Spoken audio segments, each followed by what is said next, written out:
Hello and welcome to our Halloween special here on Tales of Initiative. We're going to play through the adventure Terazul Returned, which is available at day20.org if you'd like to pick that up. And yeah, let's celebrate the spookiest season. A real quick announcement before we dive in and introduce our players and characters.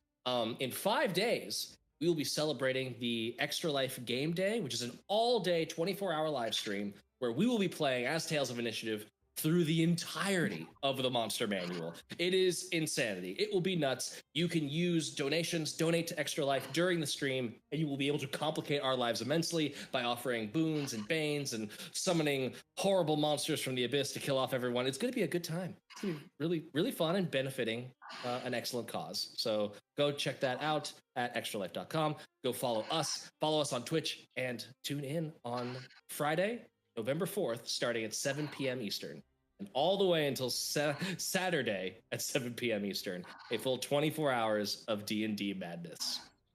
Yeah, before we jump in, let's go around and introduce ourselves. Billy, how's it going?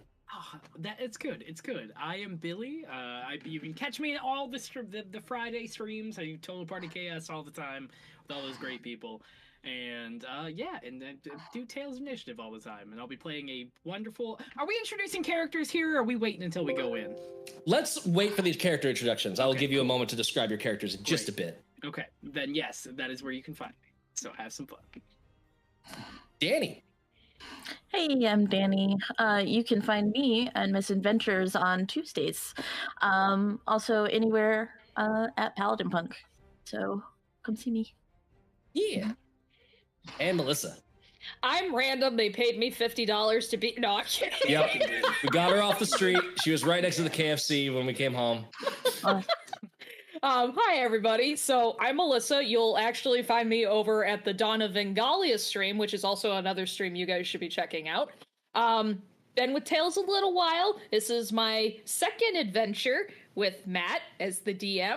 And you guys should check out all of the other stuff and check all of Matt's other things at Day 20. Day 20. They put a lot of effort into their stuff. I don't know where where they're gonna be at this point. So over there. It could be anywhere. Everywhere. Where's that voice? Anyway. God? No. Morgan Freeman? No. What they didn't know was he'd spooned a hole in the wall. No. Alrighty. That is exactly the note we're going to start off on as we dive into today's adventure. The humble town of Diggory's Crossing nestles into the hills in a most peculiar way that seems to hide the town from sight, while still providing the denizens with ample vistas of the surrounding farmlands. Or at least it was humble. Now an abnormal level of hustle and bustle has brought a polite clamor to the tiny community. 2 streets, Main and Market, cross to form the central meeting area, as well as the town's namesake. The crossing is alive with folks of all sorts, drawn here by a fabulous horticulture and seasonal festivals. Today is the solstice, S-O-U-L-stice, a somewhat obscure holiday that has gained renown thanks to the fabulous fruits and vegetables that are so central to many of its ceremonies, produced in Diggory's Crossing in abundance, both in quantity and size, thanks to the supernatural blessings of the Ember Blossoms family. But as we swoop into this tiny little halfling village where buildings rarely go above 2 stories tall, and you can actually see small folk denizens carved into the street level below where the halflings and smaller folk live, and above they conduct their business. We find a couple of individuals who fate has brought to this place.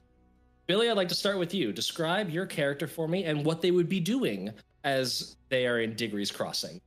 So, you are looking at a small gnome who is dressed all head to toe in orange and purple garb, as he is carrying around a large orange, like glossed over lute that kind of atones over his back, as he is also with a long black beard and a small mustache that curls up, and on his vest it says Pumpkin Lord. And he is searching for the greatest of pumpkins, as he's kind of going all around, kind of surveying which is the largest pumpkin he can find. Excellent. Immediately, he is drawn to the sort of central area where Main and Market cross. There is a sort of a general store called Diggory's, hence the name of the town, Diggory's Crossing. And in the window of this shop, you can see dozens of gourds and large blossoming vegetables that have been carved with the likenesses of family sigils, just sort of like scenery type things, and also like the likenesses of actual ancestors. People have been carving these things in sort of celebration of past loved ones and family. And there are some here that are genuinely bigger than you are, being a gnome. There are some massive gourds, although you are give me a perception check as you're walking through town. All right, let's start strong. That is a nat 20 plus 2. Let's go. Hell yeah! Woo! You catch wind of there being there's always like a best in show competition with everything that's being grown here, and because the ground has been sort of supernaturally blessed by a druid that used to live here, the gourds here get extraordinarily large. Like the ones that are bigger than you, they are apparently not the best in show. In fact, there is one pumpkin in specifically that is in running for best in show that people have been lovingly nicknaming the Pum King. And it is supposedly far larger than a wagon, a cart, two carts next to each other. It's apparently truly massive, and is garnering no small amount of fame in the town so far.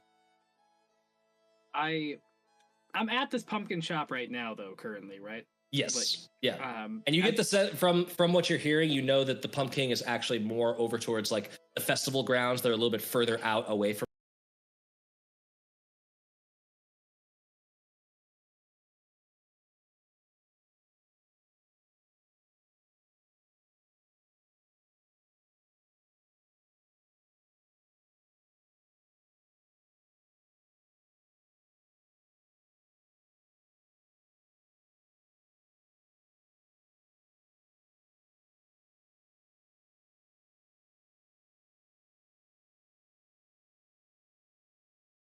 actually more over towards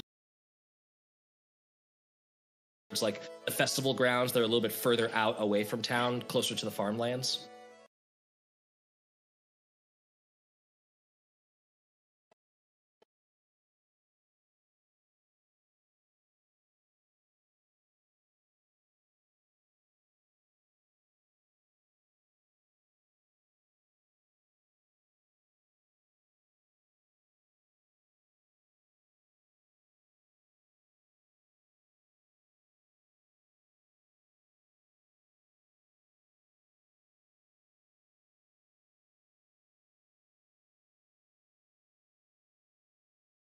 Over towards like the festival grounds. They're a little bit further out away from town, closer to the farmlands.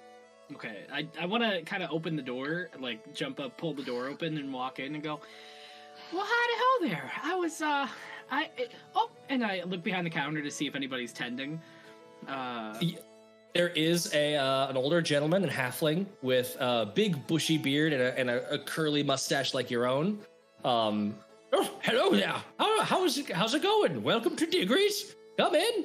Ah, thank you so much, pal. And I shut the door behind me as I kind of walk in. I go, I was wondering. I keep hearing a lot about the Pumpkin, and I was real curious to see maybe it was somewhere around here in the building, but I don't think your building could hold it. No, I don't think so. Sure as shooting, that thing's out in the festival grounds, far away from here. Oh. But I say far. It's far from our little legs, but you should probably be able to get there in maybe 20, 30 minutes or so. Oh, wow. Gee, Chief, what's your name, my friend? I'm Diggory, specifically Diggory the Sixth. Did they name the entire town after you? They named the town after my great grandpappy. Oh my!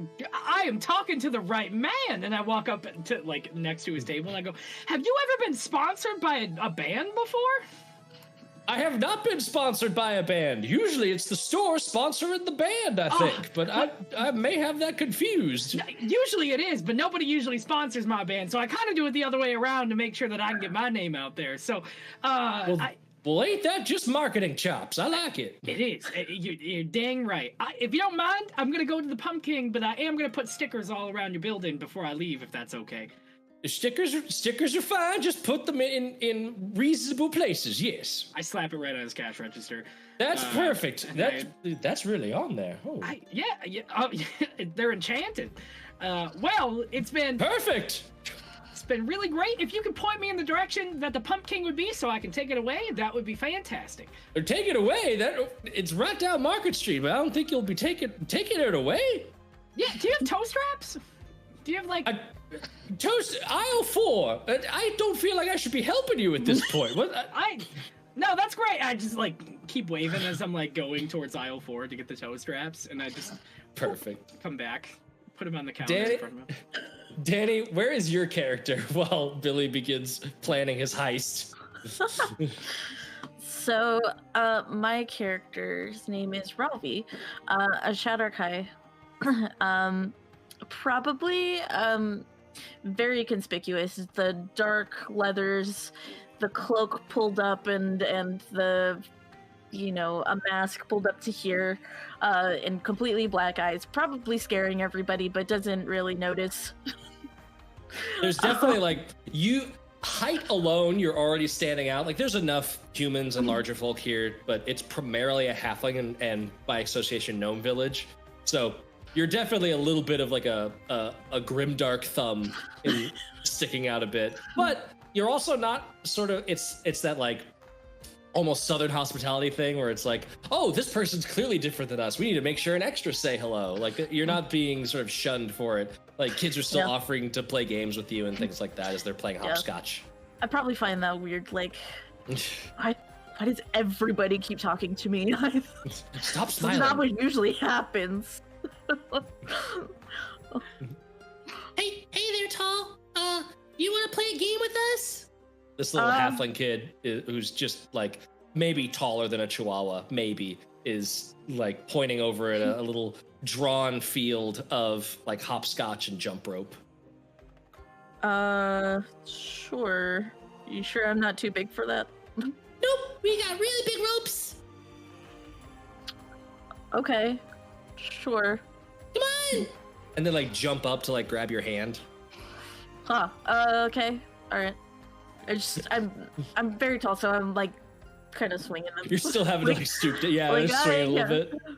Yeah. Give me a acrobatics check. Okay. A nat 1 for an 8. Oh man! Oh, no. It's the nerves are getting to you a little bit. Like they're trying, and the rope like bonks you in the head a couple times. Like you're not quite in sync, but it's not bad enough that anyone like laughs you off. None of them make fun of you. It's just, Oh, that's okay. We just need to get longer ropes, I guess. Yeah, you did pretty good, kids. Yeah, good job. You did good too. Thanks for saying so. I just like awkwardly pat their head. Smile into the pat. Melissa, describe your character and what they are doing in Digger's Crossing. Alright, so my character is Seza Bloodmane, who is a Leonin, and standing at nearly 7 feet tall and just looking like a gargantuan monster over all of the halflings. She has bright, stunning white fur and black stripes, just like a Bengal tiger would for all of us in the world here. She has really stunning blue eyes, and she wears armor that's like a slate blue. Looks almost matte, and she carries a massive, massive great axe on her back, about as shimbo as you can get. Just big beefcake ready to go. And she would be actually kind of like starting to go on the perimeter, so she would have gotten off of a quick circle around the whole town, just kind of keep watch to see if anyone's gonna try anything, because she's there as more of like security, just to make sure nobody tries to take off with anything. Kind of flexing her muscles around the town too, since she seems to be a bit of a sight to see. So nice. You're immediately drawn to Market Street. The two main streets are Main and Market, and Market is aptly named. It's where all of these, like, not just permanent stores, but all these folks are out busking and have their little like pop-up shops and things like that. And you can see that like things are generally peaceful, but when money's involved, tensions might run a little bit high, and you're seeing a few, like, it's that whole thing where like someone's looking for something and then like a bidding war starts between the vendors, like trying to undercut each other. So yeah, give me either a charisma persuasion or a charisma intimidation check. Okay, charisma. We're gonna go for the intimidation check, I think. Let's see what we got. Well, I'm coming right down in the middle with a 10. 10. You try and keep the peace, and it's like, maybe it's because they can't see you. You're just like columnar to them at their height. So like you're just, hey, stop that! And they're just running amok down below you. And you do see a human man come by. And he's like, no, appreciate the help. Don't worry, I got this. Hey, Jefferson, stop that! You two, knock it off. You sell the one thing, and then you get the next one. All right, take turns. Goodness gracious. I guess being strong and tall is not really to my advantage here, huh?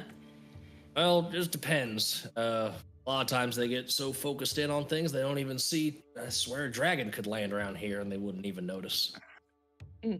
Well, dragon has mighty appetite for small things, I think.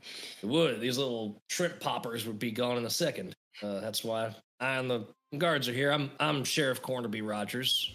Says a bloodmane, hired expert in all things security, and she's gonna like buff her. Just give it the flex. Yeah. Ma'am, I'm going to keep patrolling now. You have yourself a good day. Keep them guns in tow, okay? Clearly getting a little bit fumble mouthed as he continues on his route. I wonder if he ate honey before he ended up going on patrol. Anyway, time to continue my little quest. And I'll start like walking to kind of like go on my own route. Yeah. As you are all going about your business in town, you start to notice some louder noises, a couple of shouts. At first you're thinking, oh, just the celebrations are getting more in swing. But as you're going, Cezanne and Ralph, you're like, okay, I'm gonna head over to where the pumpkin is and track that down. The noises are growing louder, and they're becoming a little bit more discordant. And you're actually starting to see like little like smoke trails off in the distance, and it's very quickly becoming apparent that something is wrong. And you actually start to see, ducking in and out of little alleyways, these small lizard-like creatures bursting forth, and you're actually starting to see like flames gouting out of some of the buildings. And now you're like, people are actively screaming and running. Says that you just saw the sheriff, and he's kind of like topsy-turvy. He's like actually getting like pushed away by sort of like a flood of people that are in a panic. You see two main areas where it seems to be panicking. There's an area on Market Street, and there's an area on Main that seems to be like the Main Street fire is kind of erupting. Where does everyone go? You said the fires are erupting on Main Street?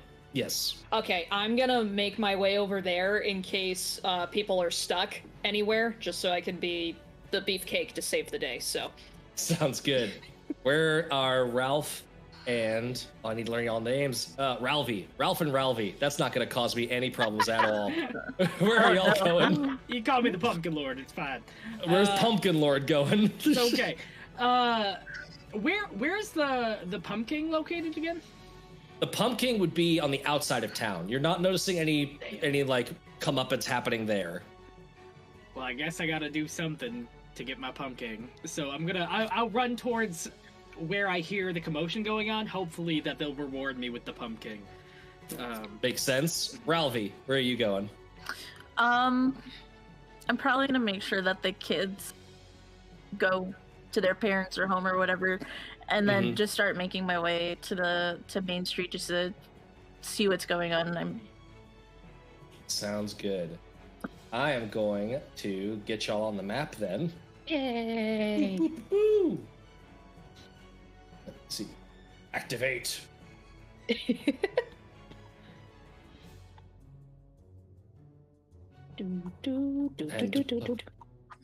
Billy, we good with map? I don't know how long to pause for map. Okay, cool.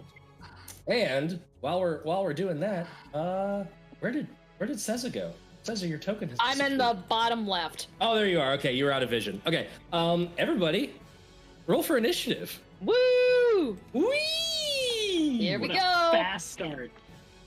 15. Here we go. 15 for me. 19. Bull. 13. Bull. Blah. Bull. Blah. Sorry, Ralph, that was 13. Ralph, that was 19? What? Wait a second. I don't think it rolled right. Hello. Just keep the 19. DM, that's the Pumpkin Lord, please. Pumpkin Lord Thank was you. a 13. Okay, it was a. What is happening? Okay, it's a 9. Sorry, Okay, D&D 9. Beyond decided to be very strange. No worries. And then Ceza, that was, what would you get? 15. 15. Alrighty. And then I got right shmya.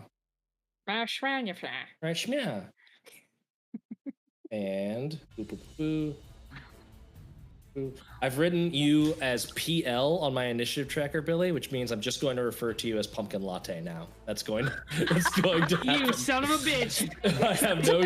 There's nothing else I can do. I feel God. Go ahead. I got.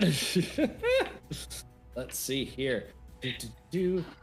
Alrighty, you all see this building, and you are seeing some pretty severe smoke starting to come out of it. Ceza, you are up. Okay, what can I see immediately? What can you see immediately? You basically see just like the front door to this place. Okay. And nothing else at the moment. Okay. You do not see inside. You'd have to go up to it and open that door. Yeah, can I tell if I break open the door if anything's gonna like come crashing down? If it's like structurally sound? What's your passive investigation? Passive investigation. That's an 8. I am not 8? smart. Best guess. It's probably fine. Seems All right. structurally intact at the moment. I'm just gonna go ahead and try and kick the door down.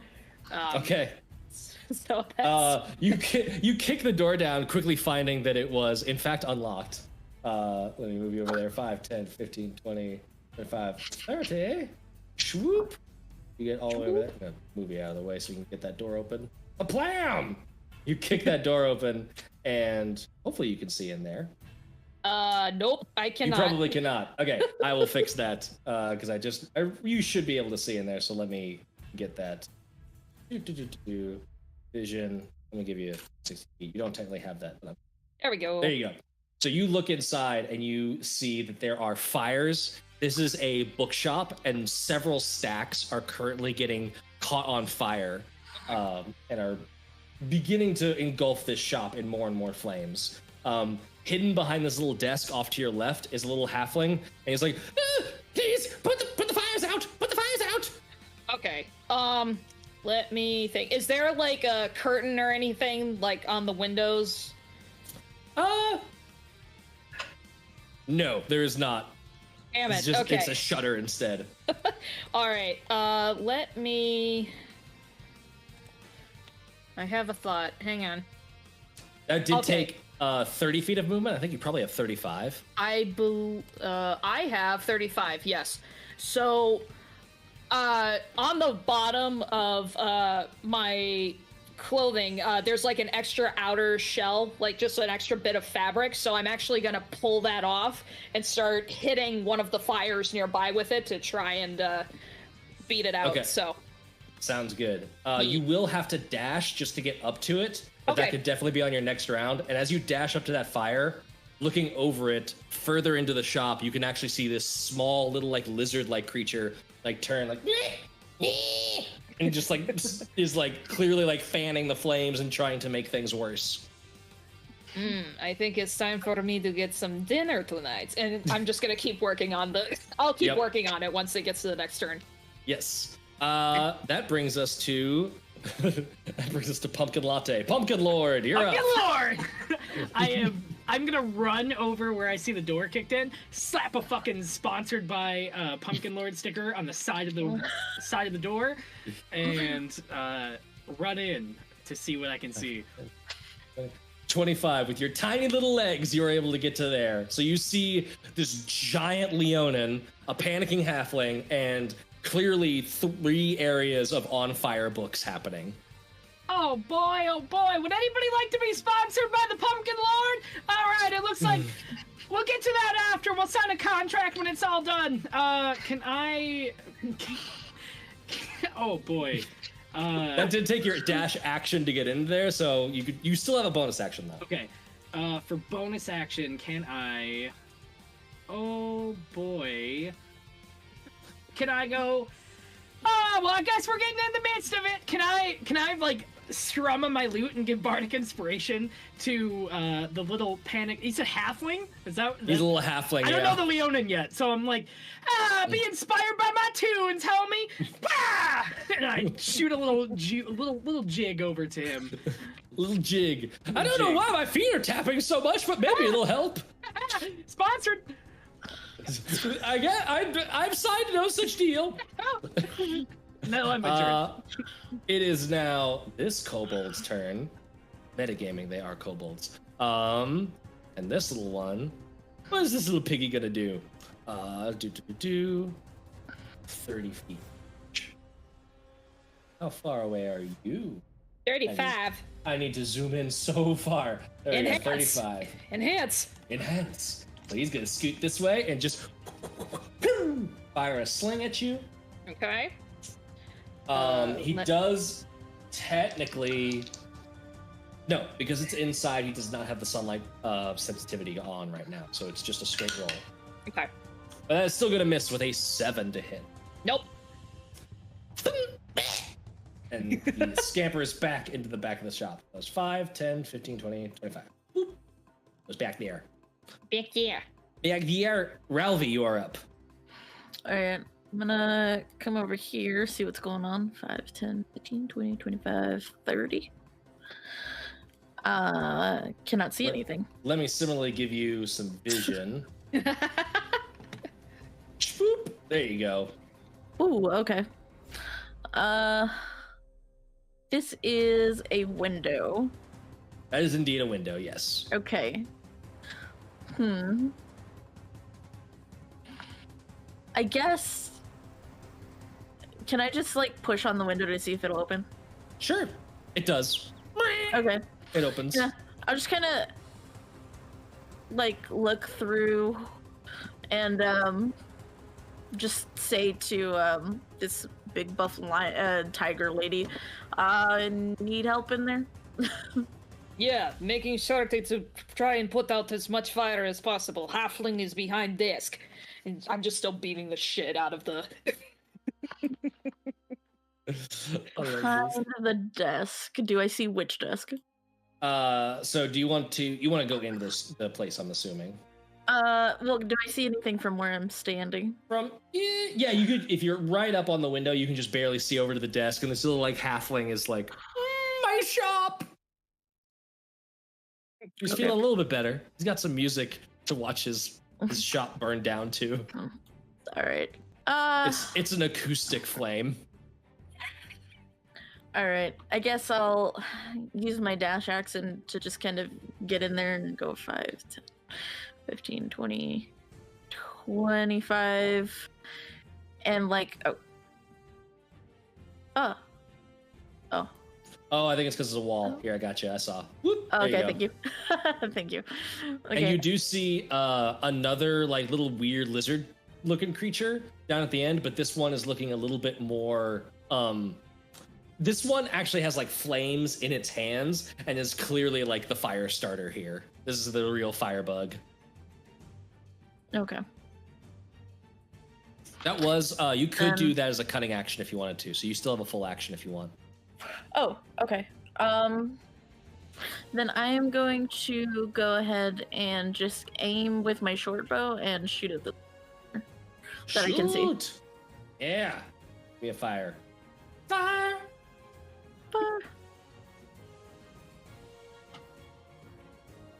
God dang, with the ones today. Oh no! That's an 8. Oh no, that is not gonna hit. Yeah, I don't think so. You draw the short bow back and it like twangs off your fingers and kind of smarts. Like, I'm gonna kind of turn my head back to the halfling and be like, should go out the window. What about the shop? I need to fix this. I mean, it's better not to die in here. And Yeah, I see your point. all right, with that, I think that's the end of your turn. That is going to be the other kobold's turn. First, I need to roll a d100, see if certain things happen. What? And certain things do happen, and what I'm going to say is that because you rolled that natural one, certain things are happening right next to you. Okay. And man. the flames begin to spread very quickly, catching on to more Hey, Pear. that is lying around in this bookstore. Meanwhile, what does this guy want to do? Ooh, yeah! That's a good start. That's a strong open. This thing is going to like clamber up onto here, and is then going to cast a spell. Let's see here. What is the Yeah. Casting a spell.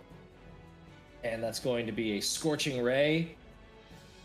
1 ray at Ralvi and 2 rays at big cat lady. Seza. Alright. So these are the 2 coming at Seza. Let me get Okay. that attack modifier. Okay, a 6 and a 19. The 19 hits, the 6 does not. And then at Ralvi, wow, an 18 to hit. Oh god. Yep. Okay, Ralvi, you're going to take, ooh, gosh, spicy dice, 9 fire damage. Alright. Seza, you take 5 fire damage. Okay. As it just 3 beams of fire shoot out, 2 of them landing. And then it is Bobbin's turn. Bobbin is going to attempt to put out the flames. Oh no, Bobbin. My books! My books! These books are on fire! He's going to attempt a wisdom sleight of hand check to put them out. He does, and so he is able Yay! to put the flames that just spread next to Ralvi. He's able to put those out. Sweet.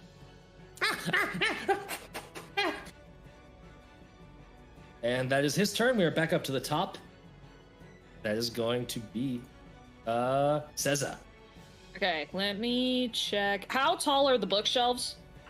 They are they're not that tall, but there's not a lot of room like between the top of the bookshelf and the ceiling. So Okay. it's like you would not really be able to fit up there without squeezing. Okay. Pretty badly. Did I beat the shit out of the fire in front of me? If you want to do that, it's going to be a wisdom sleight of hand check. Okay, let's see. So if you're Oop. proficient in sleight of hand, you can add your proficiency bonus. Otherwise, it's just a wisdom check. We're just gonna do a wisdom check. No, wisdom. Get over here. I am not proficient, so this would cost as an action, correct? This is an action, and actually, I forgot something. Ralvi and Seza both make a dexterity saving throw real quick for Okay. me. Let's Oh, see. sure. Nope, I not think that one. I think Seza has advantage because of danger. Why sense, am but I can't getting remember. so many Uh, nat ones? Oh my god! Blinded yeah, so I have advantage on that. What the oh. That's an 8. It almost went on 17 and then it went right to the 8. So I'm gonna That's die. okay. What's the total for Seza? it's 8. 8? That's fine. That's a pass. It's a very low Okay. DC. This Okay. is just whenever you enter within 5 feet of the flames, you do take some damage. Ralvi, you're gonna take 3 fire damage. Just a little bit of heat. Okay. Okay, So Nice Seza, knowing what you is guys. your? If you want to make that wisdom check to try and put out the flames, you absolutely can. Okay. I'll do the wisdom check right now. Please, for the love of That's a 5. That's not gonna work. So you get to make a choice. You can either not put the flames out, or you put the flames out, but you take damage doing it. You know what? Why the hell not? I'll take the damage for it. And then for my bonus action, I am going to rage. Yeah. You take minimum damage. You take 2 fire damage. Okay. But you are able to put that fire out. And then you are raging. All right. So I am going to... I just want to make sure I get this right. So that's my max. So I'm just going to go... Wee. Is this... If I can click on it, that'd be a good thing. Is this... Oh, dear God, no. Sorry. So the... Is that little guy up there at the top on the bookshelf? So that guy who's on the bookshelf, is that one bookshelf, or is the one I'm next to the same bookshelf? It's all one big like line of bookshelves going down the center of the store. Okay. So I just want to double check on this. Also, give me another dexterity saving throw. God damn. There's that fire right there. Wait, that's a nat 1 for 2. Ooh, 2 fire damage. All right. Okay, let me add the damage before I forget. So, got nickel and dime y'all into the grave. Almighty. Okay, I'm just going to. Yeah, so that's all I can do, I think, right now. I'm just double checking on the rage bit. Because I don't think I can attack with rage. No, you cannot. You can't. Yeah. You can't attack with the rage. Just and you're ancestral guardian, right? Yes. Okay, cool. I was just making sure there wasn't like an on rage benefit. Yeah. Now I got wet.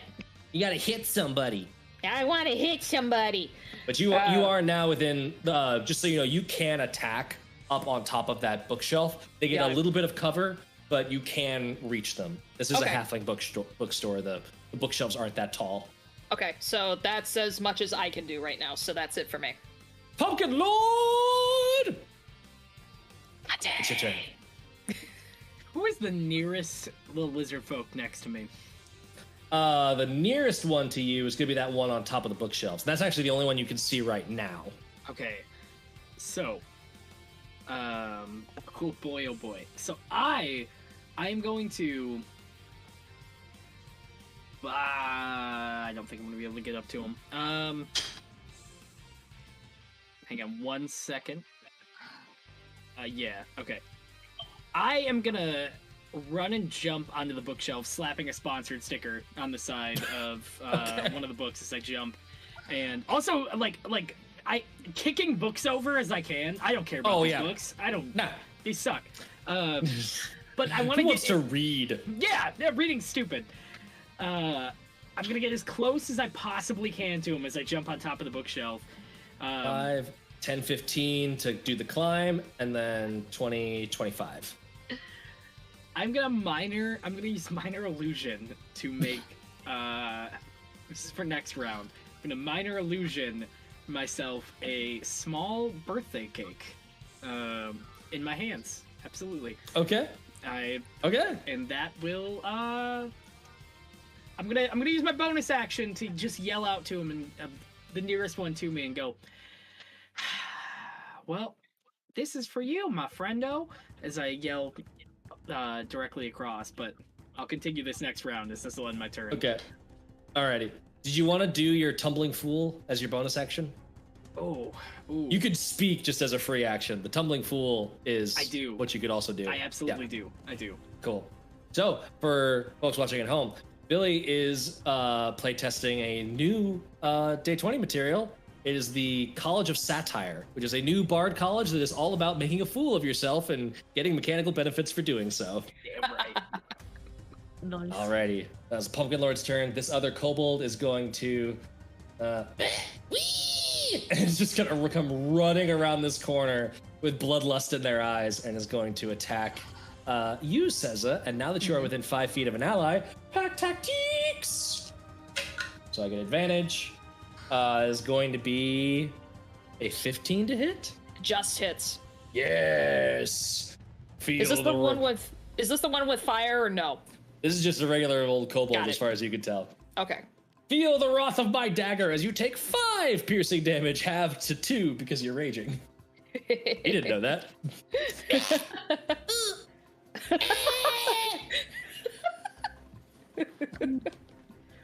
And that is his very sad turn as he regretfully is now within melee of a death machine. Ralphie, you're up.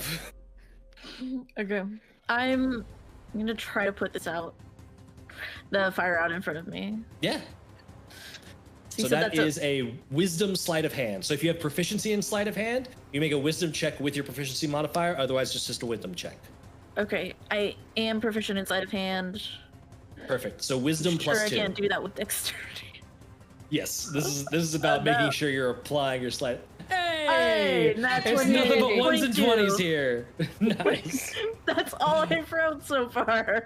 Nothing but ones and 20s, so you are able to put that fire out. No problemo. We're just the extremes today. Yes. Holy moly! Yep. Alrighty, that was your action. You still have movement and bonus action. Yeah, I guess I will move. Let's see, 5, 10, 15. What's going on over here? Lots going on over there. What's There's- happening? There's kobolds. And Wonderful. Okay. there's a guy with a birthday cake.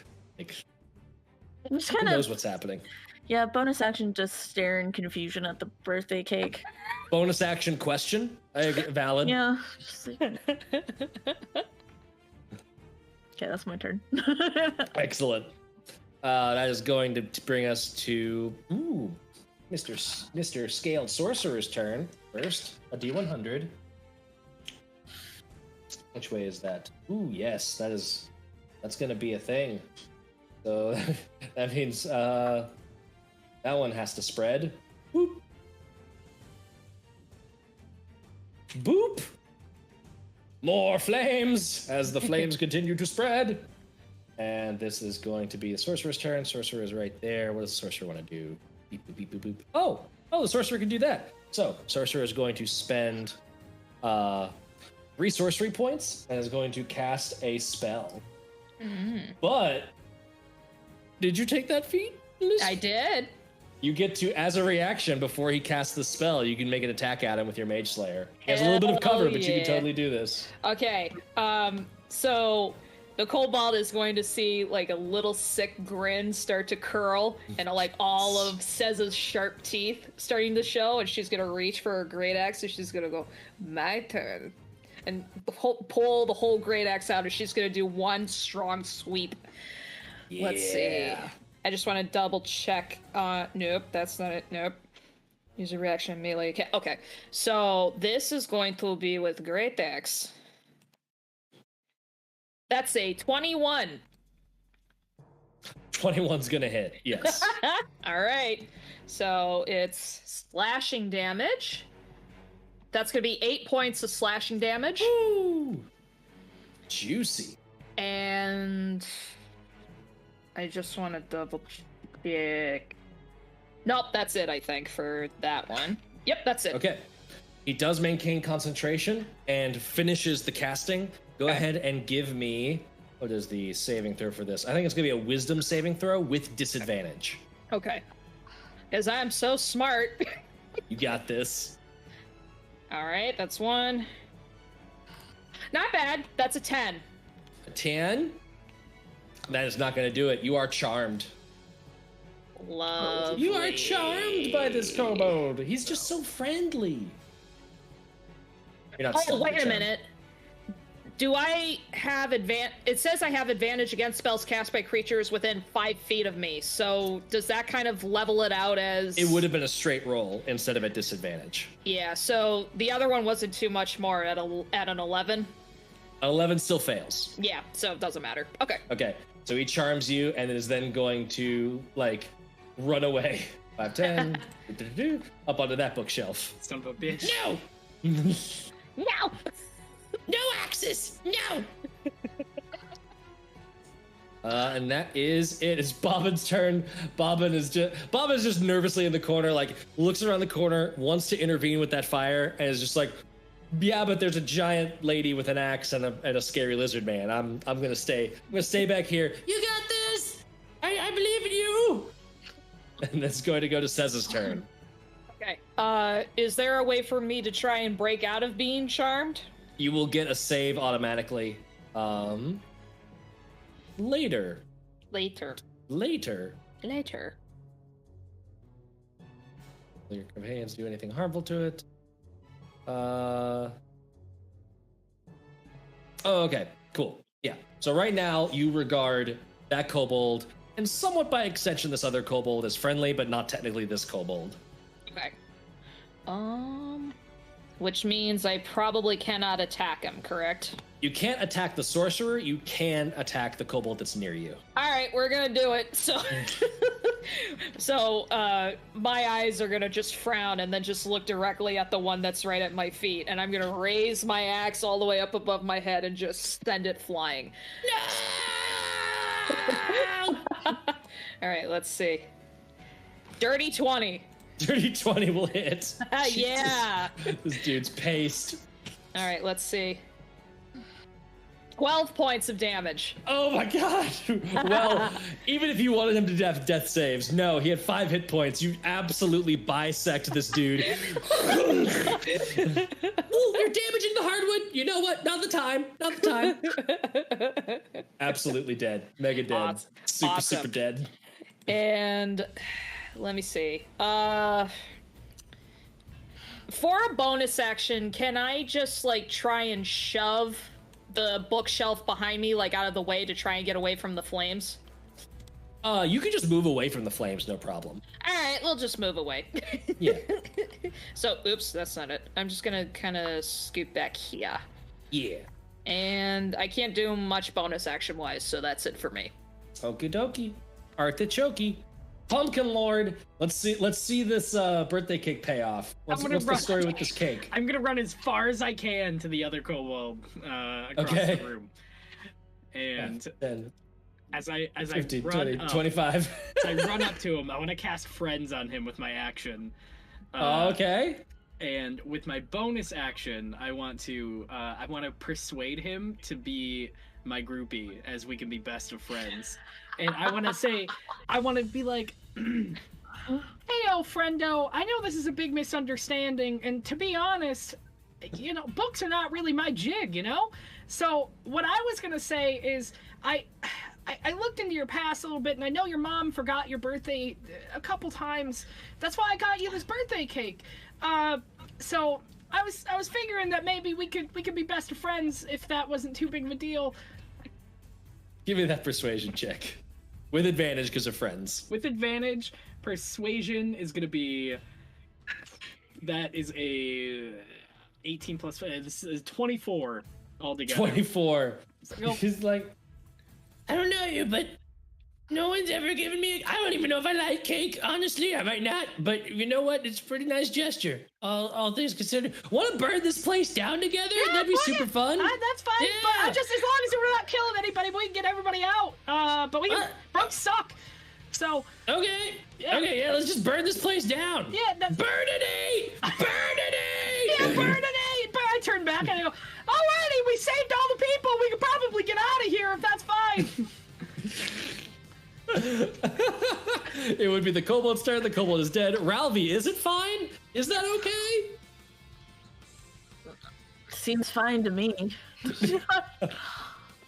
just like, okay, and then I like try to like usher the little halfling outside. But no, that's not okay. This is my place of business. This is where I live. This is everything to me. I guess when you put it like that, and then I'm just like, why did I come in here? And I'm just like, I'm gonna move.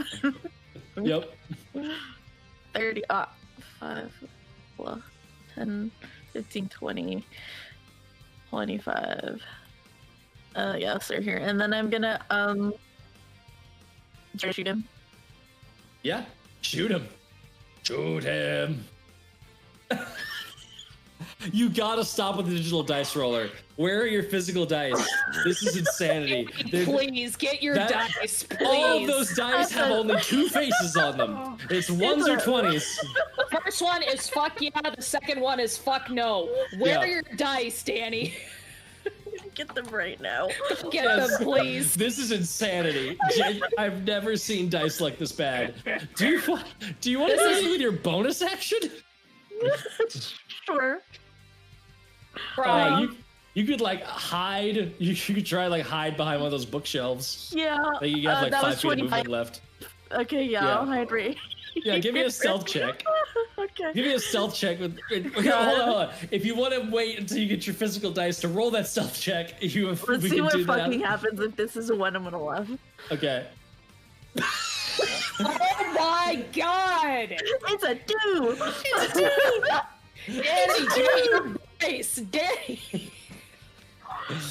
It wasn't a 1. Clearly, the online dice roller is not broken. You can't make this shit up. You literally cannot. Incredible. Absolutely incredible. We're watching it happen in real time right now. It's the sorcerer's turn. Okay, the fire does not spread on its own accord. Let's see here. You've convinced it. It's just it's just going to it's gonna firebolt. I got this birthday cake for it. I've been holding it the entire time for him. He doesn't even know if he likes cake, but he does know he likes burning things. So first off, he's gonna pop a firebolt off. Yeah. Well enough to hit an object, and so he's going to start another fire right over there. And then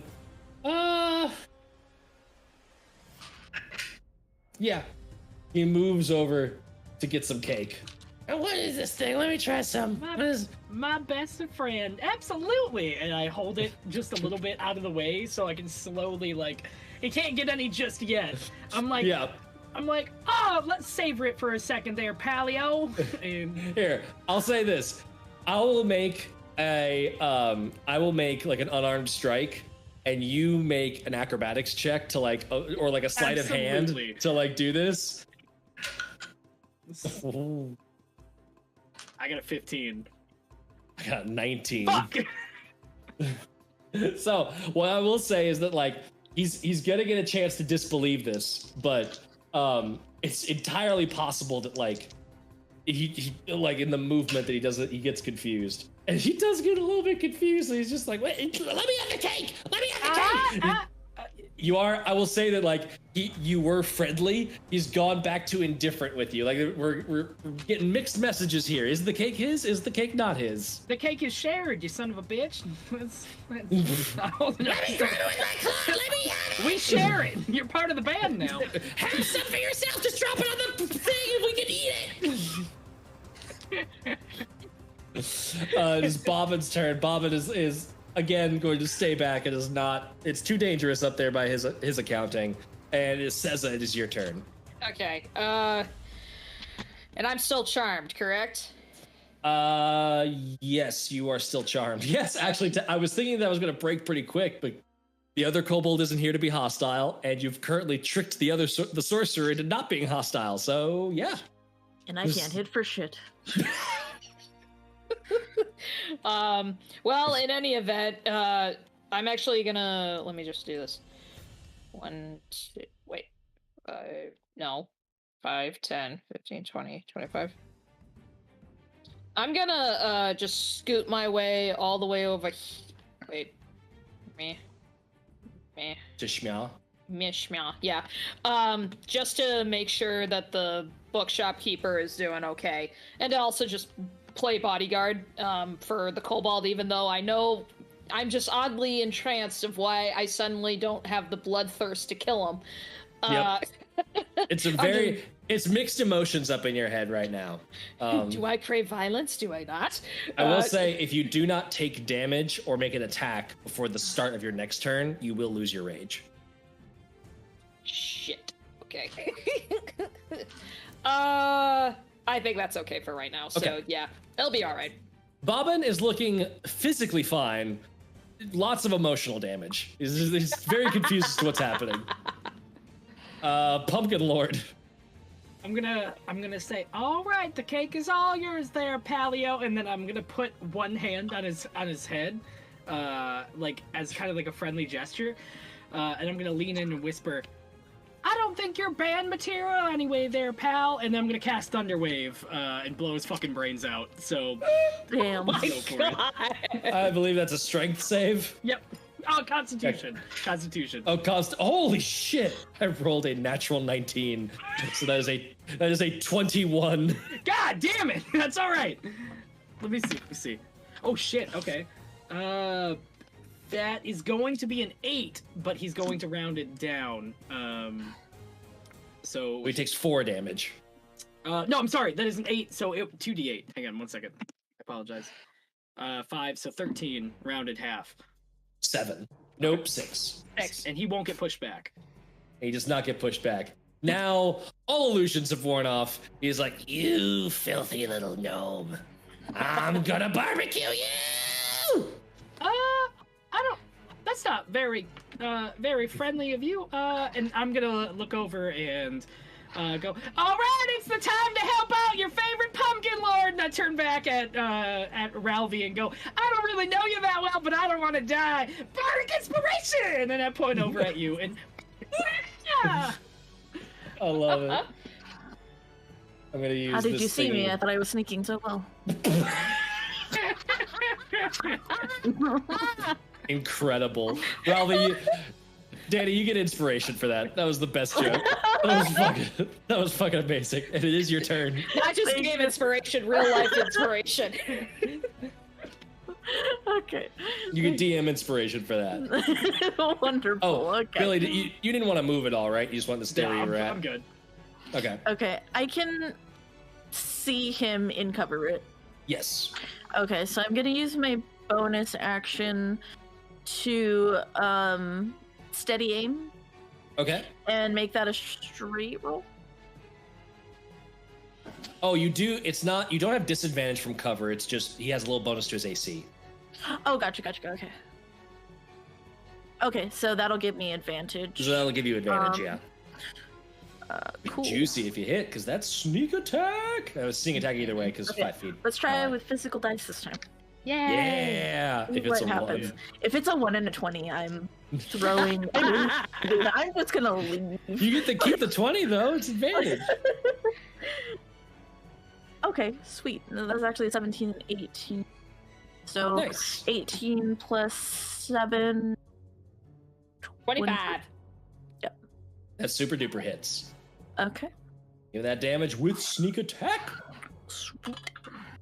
And that's a D8. D8 plus 5. That's 10, and then sneak attack is 2d6. So it's, Oh. plus 5, so that's 15. Oh, how would you like to finish this kobold? Yeah. Yeah, Ralphie's just like a little confused, but just kind of like, I guess this is the last one, and then just kind of pulls back and shoots it and just hits it right in the eye. Nice. Like you can see like this sorcerer is like winding up and is like doing this like big like Kamehameha fire blast and like is ready to fire it off right at Ralph and just the arrow right through the eye falls backwards. Mufasa's off of the bookshelves and is quickly donezo. Woo! Without anyone violently attempting to stop you, you're able to very quickly put out the rest of the flames. And assuming you do so, which is maybe something I should ask, do you try and put out the flames? Okay. I will. Yeah, well, I feel bad for the halfling book band. So Oh, thank you so much. Oh, that was very stressful. I really thought I was gonna be homeless there for a second. Thank you for saving. He looks very questioningly at Ralph. I'm glad that you signed up for the brand new Pumpkin Lord sponsorship program. I didn't sign anything. You I did, didn't- because I we didn't- saved your life, pal. Nope, that's not how that works. I don't You think. can light your books on fire again if you don't sponsor my band. That's so- vandalism, All and I right. will call the sheriff. Don't do that. Oh, well, all right, fair enough. Turn back to welcome to the brand. I look at the two tall people that I see. Welcome to the Pumpkin Lords. You guys are now part of my band. Hey, I've never been in a band. Dope! I'll teach you how to play. It's gonna be great. It's gonna Play be what? awesome. Hey. I tried to play, jump rope out there. It didn't go well. Oh, well, that's not an instrument, but you can. I mean, whatever floats your boat. That's fine. I need stage an theatrics. instrument. Okay. We can buy you one. I don't know how to do that either. We'll find you an instrument. We're gonna find you something that's perfect for the Pumpkin Lords. It's gonna be great. And look over. What about you? You got strings on that battle axe? No, but I certainly turned cobalt into strings. It just points over to the other one. Oh, yeah. Respect. That's cool. I don't know if we're gonna do that on stage, but well, that's a talent for sure. And just go back to putting stickers all over the building. As you are stickering this building, you all do notice that the attack seems to be calming down. You see that there's a bit of a calm starting to materialize. The town is still a little bit in chaos. There's still small fires burning in the distance, and the guards are running kind of all over the place. But everyone seems a little bit more organized now. A couple of clerics and local druids and other people are starting to okay, we need to go over there to do this and help out. Like, people are figuring out what to do. It seems like the kobold attack was very quick and riotous, and then it's kind of quelling. And in the chaos, you see a small halfling woman with dark hair and a flowing red-brown robes walking up to you. She appears rushed but not panicked, and she's just kind of looking around and spots you all as clearly new faces and clearly big faces. Says that you're probably covered in fresh kobold blood, and so there's clear signs that you are capable. And she walks up to you. Hi. Are you able to help? Help in what way? Well, so I live here, and there were a bunch of little lizard things that came by, and they ran to my house. I thought they were going to attack me, but they just started tipping things over and stuff, and so I ran out. They didn't really seem to care about me, but I really don't want them messing around my house. My mom used to be an adventurer, and I don't know what kind of stuff she's got stored there, so probably best to get them out of there. So not interested in you, but something even more precious to find. What do you think? Maybe. I really haven't had a chance to go through all my mom's old stuff, so I have no idea what old things she might have in there. And they definitely seemed interested in the place, but not me. What do two of you think? Any asset that we can use to get the Pumpkin Lords off the ground would be good for us. Would you give us something? You intend to put sticker on everything, yes? I intend to be a world-class traveling band, so whatever they're after, I mean, I look at the person in front of us. As long as you're willing to pay us, that's perfectly fine.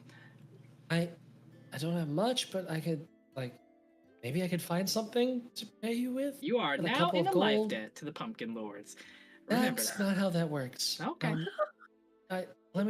She very awkwardly, waiting for the group's passive approval, starts awkwardly leading you towards her house. And I will navigate you to the new map. Any chance when we're walking down there we can swing by a stall so I can grab a potion? Nope. Damn. Okay, thought I'd ask DM. Thank you. Nope, it's okay. Ask away. Thank you, I will say DM. it's a short enough trip that y'all do still have bardic inspiration. So Ralphie, you still have bardic inspiration. Okay. Fantastic. She leads you up to a small home. It's pretty quaint, but well made. There's a nice little flower box just outside. Flowers. Pretty small interior. Simple little halfling home. There's a very large bookshelf. I'll just move y'all into the abode. Swoop. Wow. As you can see everything you got there. It's small in here. Do I have to crouch to get in? This is definitely a halfling home. It's one of the few halfling homes that's above ground. But it is very sort of squat, and you could feel your hairdo brush. Your mane is brushing up against the ceiling, pretty hardcore. Tight quarters, no? I'm just like kind of hunched over like this. Sorry, not used to entertaining big folk like you. It is kind of cozy, not too claustrophobic. I like it. Oh, good. Oh, my name's Rowena, by the way, just in case you were... Says a blood main, and I'm gonna try and flex, and then I'm gonna like knock a chandelier or something, and I get... Yeah, absolutely. Just cluster as things bouncing off your arms. Nice. I'm so sorry, cannot flex in here. That's okay. And you're looking around, like, the outside of the house looked pretty nice. The inside is a bit of a wreck. Like, clearly there's a potted plant that's been turned over, and like dirt is all over the place. Books have been like torn out and flung all over the room. There's papers kind of scattered. Pots and pans are everywhere. Like, things have clearly been like searching through this place in a haste, but you're not seeing any signs of kobolds here. As I'm yoinking books out and like measuring to see where I'm gonna put my instruments for my new storage facility, I'm gonna be like, Rowena, real quick question for you. Did your mom have any really expensive things that she said don't touch, or like anything that she just for asset protection purposes? I guess I'd ask. She's giving a very nervous look to you. Not that I know of. And she's like looking at the other two, like, help me with this guy. I don't really know. Unfortunately, we don't know much about tiny man. Perfect. Do you said had your mom stuff? Do you think they were interesting in particular that you had? They might have been, but I don't know what they would have been looking for. This used to be her place. Like her stuff in a trunk, or? I mean, I kind of put it all where I thought it belonged. She had a lot of books and a lot of like knickknacks, but I don't know what any of it means. The stuff that I didn't unpack is over here, and she points at a little like lockbox at the end of her bed. That looks also like it's been kind of ransacked through pretty quickly. What did your mother do, by chance? Oh, she was a druid. Well, She went on adventures far and wide and eventually came here to retire. It seems like cozy place to retire. Pretty metal. I see from any books lying or like stuff on the ground or in the box, anything that catches my eye as something expensive or magical or important looking. Give me a perception check. Gotcha. I almost pressed it, but I remembered. Yeah, I remembered. I remembered. Them their digital dash are trader dash. Sorry. I did not mean to roll twice. I will take. That's okay. Lower roll. That's a 3. Or you plus. no, you don't have to take the lower roll. Just re-roll and just use one dice. Okay. What is it? A single dice. Sorry, my brain is just like. Okay. Well, that's an 18. Plus 2, dirty 20. Dirty 20. You're not noticing anything jump out as valuable. A couple of these books look pretty valuable, just in terms of like the knowledge they contain. Not necessarily like they're not like first editions or signed or anything, but they look like pretty useful books in terms of like arcane knowledge and history. Also, a lot of books on like plants and flora, things that it's jiving with like, oh, your mom was a druid. Okay, that makes sense. But with that perception check, you're also noticing that like in the dirt that's been scattered all over this place and like flour has been thrown about from the sort of in-room kitchen here. You're noticing like little lizard-like footprints going all over the place, and you're having like a little bit of like an Aragorn moment as you're kind of like tracing the path of where everyone went, and the tracks like lead up to this like northern part over here, and then they just kind of like weirdly end right where the wall is. Okay.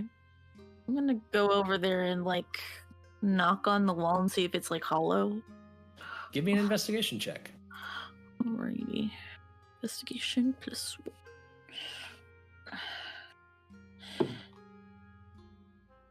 1. That's a 7, but I still have Bardic Inspiration, right? You do, yes. Okay, so that's a D4. D6. Oh, D6. Sweet.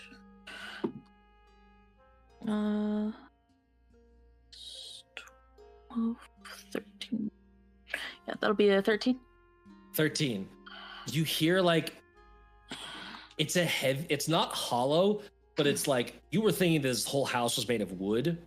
It's kind of like a stone sound, and like just inspecting it a little bit more, you're noticing some like cracks around the edge that look to be what would be the indications of what would be a secret door. Okay. I'm gonna turn around. Did you know your mom had a secret door over here? No, I didn't. That would be something new. Yeah. There's a secret door. I'm gonna open it. I'm gonna try to open it. I'm gonna open it. You open it. Let me move you out of the way and do a little. You open it. Boop. What do you see? What do I see? Full room.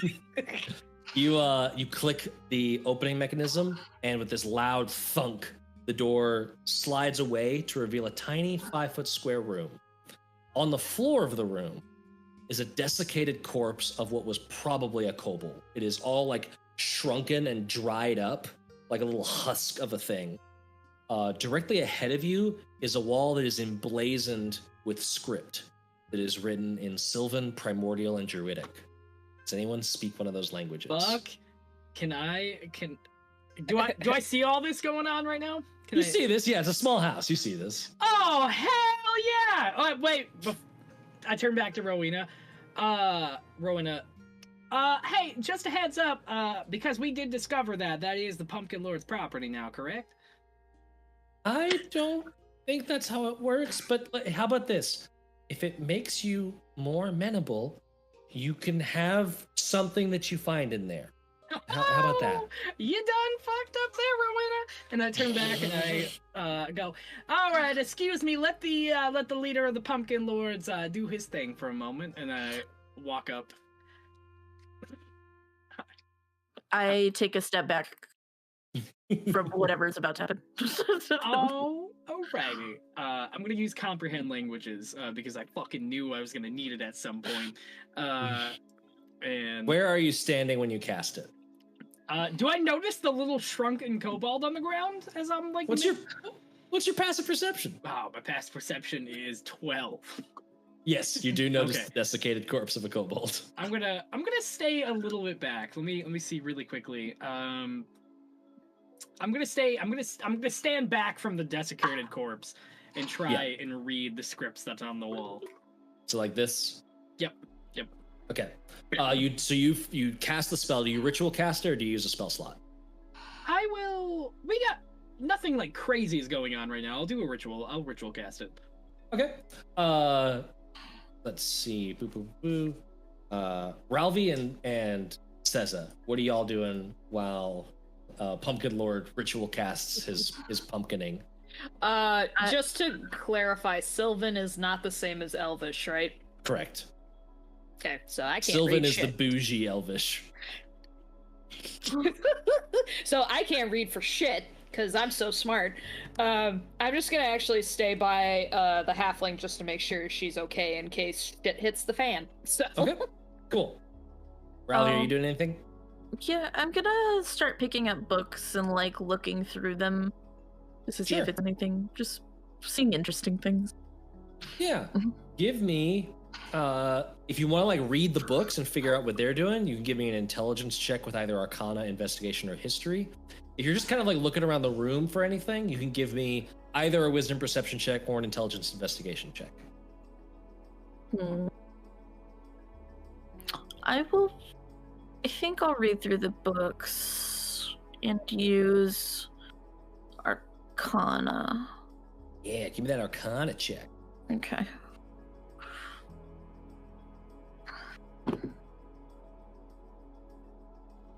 That's a 9. 9. There's a lot of books to go through here, and you're like catching bits and pieces. They're like, ooh, that sounds like a neat title. And then you're like just like trying to speed read, but it's one of those books that's like there's no headings, so it's really hard to speed read this thing. Yeah.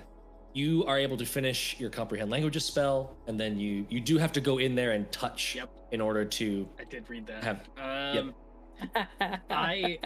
Before I like go to touch it, can I take my loot and kind of just like poke like towards the kobold and see if anything like sets off? Sure. You poke the kobold and like nothing explodes. All right, seems to be safe. Rowena, do you want to come in here with me while I? Yeah, no, that's messed up. That's a bad idea. That's a real bad idea. Yeah, I think she is safe with me, little one. yeah, that's fine. Well, remember the pumpkin lords, I guess. And I'm gonna take a step forward into the room and go touch the wall. Okay. You read through your magical Google Translate, holding fast without hands, reaching up without arms, twisted but not broken, tangled but not stuck. What am I? One more time. Give me that one more time. Holding fast without hands, reaching up without arms, twisted but not broken, tangled but not stuck. What am I? All right, one more time, Matt, for the people at home. For the people in the back. Holding fast without hands, reaching up without arms, twisted but not broken, tangled but not stuck. What am I? Oh man, that sounds like a pumpkin patch. That sounds like a plant. All right, everybody behind me. I have an entire riddle and then Question. Yeah. Did you say that while you were standing there holding your hand to the thing? Oh shit. I'm gonna say yeah, because I have a big ego. Give me a Constitution saving throw. Oh god. Oh Can boy. Can I have tried to is there like am I seeing anything happen? You are not seeing anything happen until something is happening, and it's way too late to intervene. Jeez. Oh Gotcha. boy, that's gonna be a 15. Oh boy. He is 15? going to be. He is roasted pumpkin lord now. 15, you feel the air sapped of all moisture very, very quickly. You are able to resist it and like pull, like move out of the room and resist this like inky, like black cloud that like the whole room just like, it just goes dark for a little bit. You take no damage. Oh, I hold myself like I did. Oh man, I hope I don't have to like take anybody to the courts for any damage that has been accrued. But either way. Hold on. Let me just... Oh yeah, she's wising up. I'm pretty sure the contract that we agreed to when I joined the whole sponsorship deal said that you accept all risks and possible threats to life as you were exploring things. She's got you, little man. You're damn right, but I'm glad you accepted the terms of our agreement. You are now in the sponsorship program, so that's pretty cool. Anyway. Yes, I'm in this weird verbal agreement sponsorship program that I can apparently make up clauses to at any moment in time. Damn right, but you accepted. So what did you see, little man? It says holding fast without it's a rhyme. It's one of those things that are written. It's holding fast without hands, reaching up without arms, twisted, not broken, and tangled, not stuck, and also a word from the author that says, whatever first band that arrives here first gets the premises that you step upon. Give me a deception check. Absolutely, that is my best skill. That's a 19, 10 plus 9. Everyone can roll insight if you would like. Okay. Okay.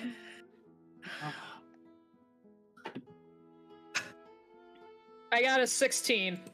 It's a 9, I believe it. Rowena is looking at you like, that's probably not what it says, but okay. Don't question your mother. So Yeah, it's a riddle. Any of y'all got the smarts to figure it out? I'll claim it. Little one, you said mother was druid, yes? Mm-hmm. Then it is vines. Yeah. Or ivy. Something like that. Clinging to walls since they don't need much support. So little man goes into room again. I didn't agree to that. I just said that I own this house. I own Yes, it. but you can read whatever is on the wall. Okay, I'll go in there and I'll read it. But I'm just saying that I own the premises no matter what if I'm going in that room again. Is that a deal? I point to the other lady. She's just like, no. What the hell? That's not a deal. I'm gonna die in there probably. All right. You don't whatever. know. You could live. You are not a good sponsor. Do you know how many people? Okay, I'm going. I'm a realistic sponsor. Yeah, we're gonna reterm this when I come back. If you come Can back. Oh my God! Jesus criminy! You are not fucking. Oh man!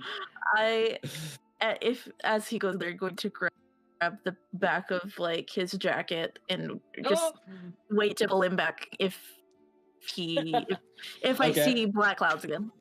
Okay. I'm gonna turn back to you and go. You moved up to my second band member now. You are absolutely. There's nobody above you. There's no hierarchy. I'm gonna walk directly into that room. And, Okay. the answer is vines. What language do you speak? Oh boy, that's a question. I can comprehend it, but I don't, hang on. I don't know if I can speak it. Yes, correct. Yeah, so that's gonna be common for sure. Give me another con save. Oh, God. boy.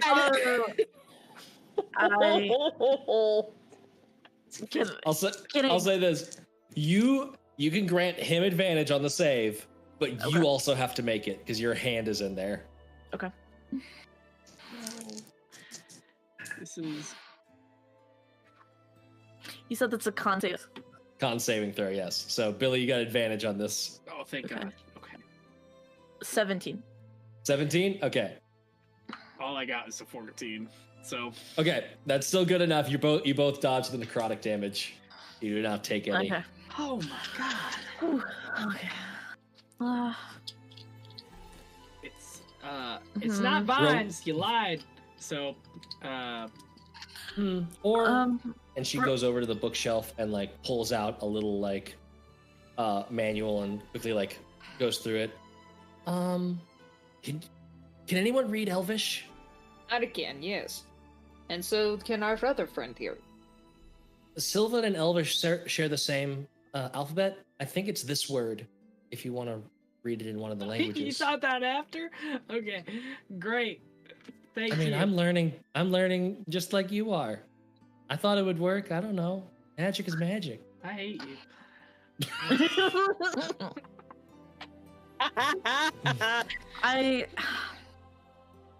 I will go in there and say the Elvish word for vines. Okay. I will also go over to grab the back of Ralphie's shirt just to be on the safe side to take turns. So just to be clear, you're using Elvish to know the phonetics of the alphabet to pronounce what is vines in Sylvan, is what she's given you. Yes, that is what I am trying to do, and I will do my best to say it what I think is correctly. Mm-hmm. This giant stone door with the riddle written into it starts lowering itself down into the ground. Ah, so vines is correct answer, yeah? And you see a stairway descending into a dark, square chamber, 20 feet on each side. How did you not know this was down here? That's big. Yeah, you're pretty suspicious. To be fair, judging by that stairway, I think it's going underground. So I actually just thought it was part of the chimney. Oh, I mean, just The layouts don't make sense. Anyway, Yeah, I'm gonna make my way down. Sus. Making my way. And take a look around to see if there's any more Yeah. sites of kobolds or anything. And as you go down there, you definitely see a lot of stuff. Let me read you some more flavor text. Again, this room is 20 feet on each side. A 3-foot tall pedestal stands at the far side of the room. The shelves line all of the walls. And you can also hear like odd noises like the clattering of wood, clinking of ceramics, and the shuffling of paper on stone. And you also hear the breathing of multiple creatures. In the darkness of the head, you can just begin to make out the figure of a kobold covered in cages, pots, like all these little containers and apparatuses. And they are carrying a weird staff that looks like it has a scorpion strapped to the top of it. Okay. As you enter the room, it's keeping its hands out, sort of like palms exposed. It's kind of like half holding the staff and is just standing in a disarming gesture.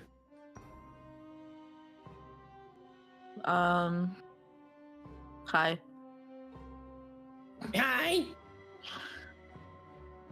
How'd you know this was here?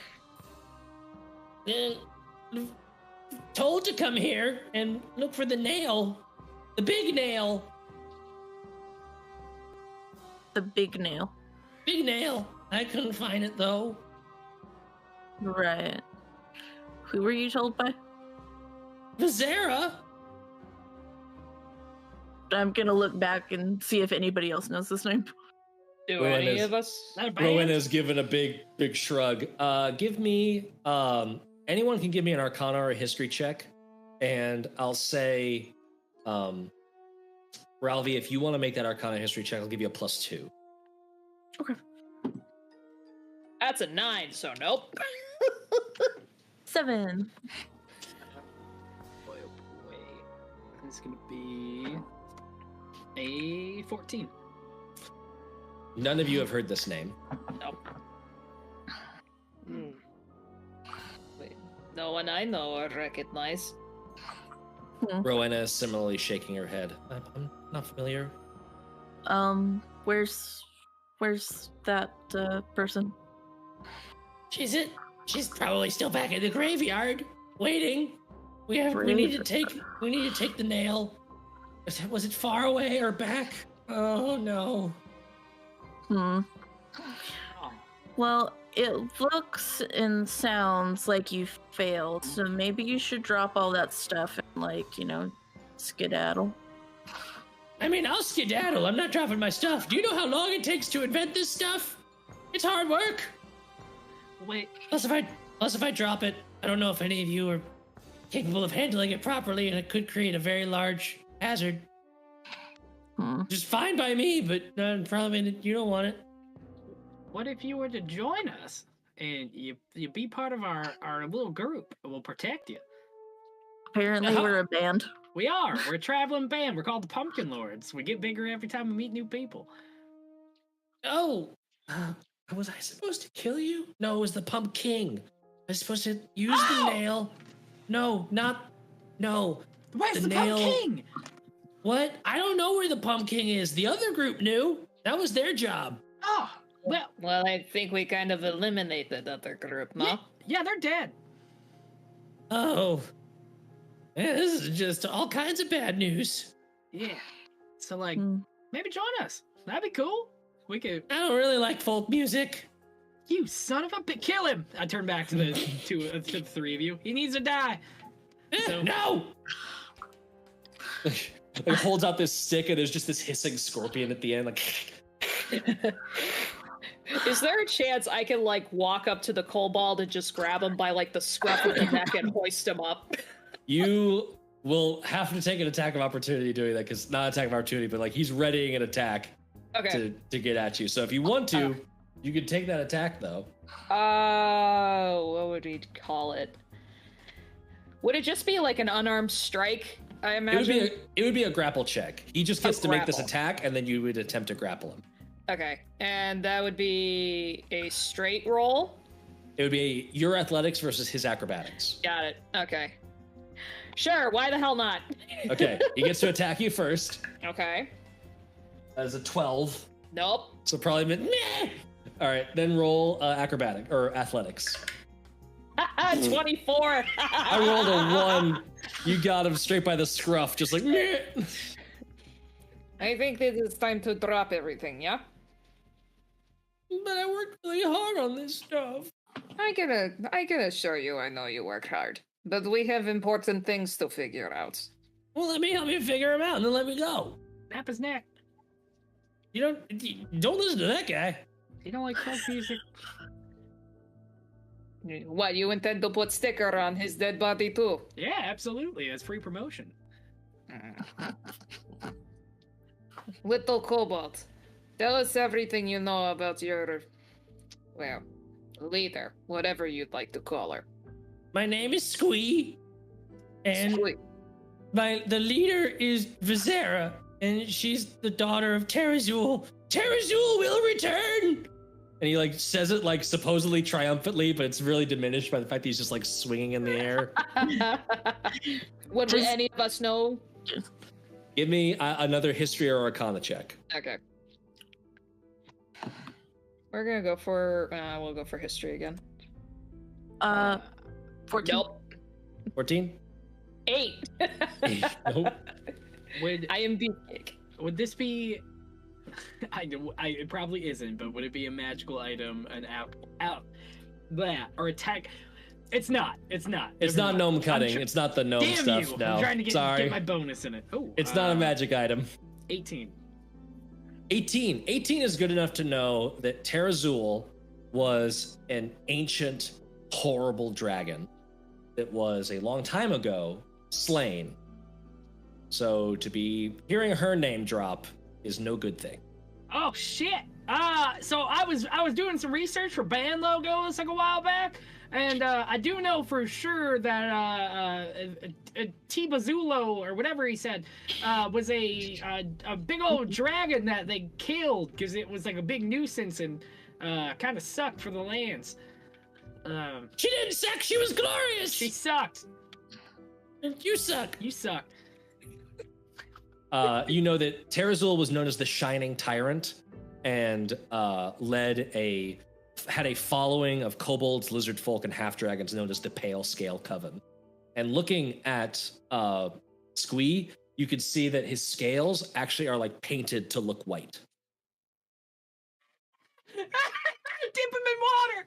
Dip him in water real fast! No! Please dip him in water! Now don't listen to him. Is there any water within the... There's no water here. Well, unfortunately, we won't have a chance to do that. She sent us here to find the big nail. Some sort of nail that was bad. It was bad for the pumpkin. And we don't want it to be bad for the pumpkin because we need the pumpkin. What do you need pumpkin for? I don't know. I just know that we needed it, and that was what the other group was supposed to do. Well, Wow. the other group just set fire to a bookshop and did absolutely nothing important. So, Oh no, that was the distraction group. There were 3 groups. Oh shit. Where is other group? And she's gonna turn Squee to look directly into his eyes. You got some big peepers there. Where's other group? Is that what you asked? I got distracted.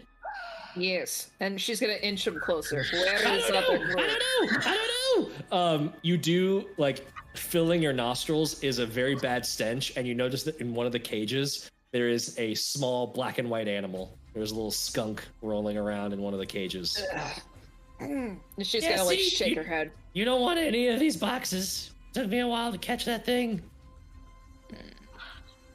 Well, I am tempted to throw you over at Pumpkin Lord to see how good his reflexes are, but we don't have much time for that. I think that would go bad for everybody involved. can I take out like a little treat and try to give it to the skunk Sure, give me an while, handling. while they're like By talking the way, this is what this guy looks like.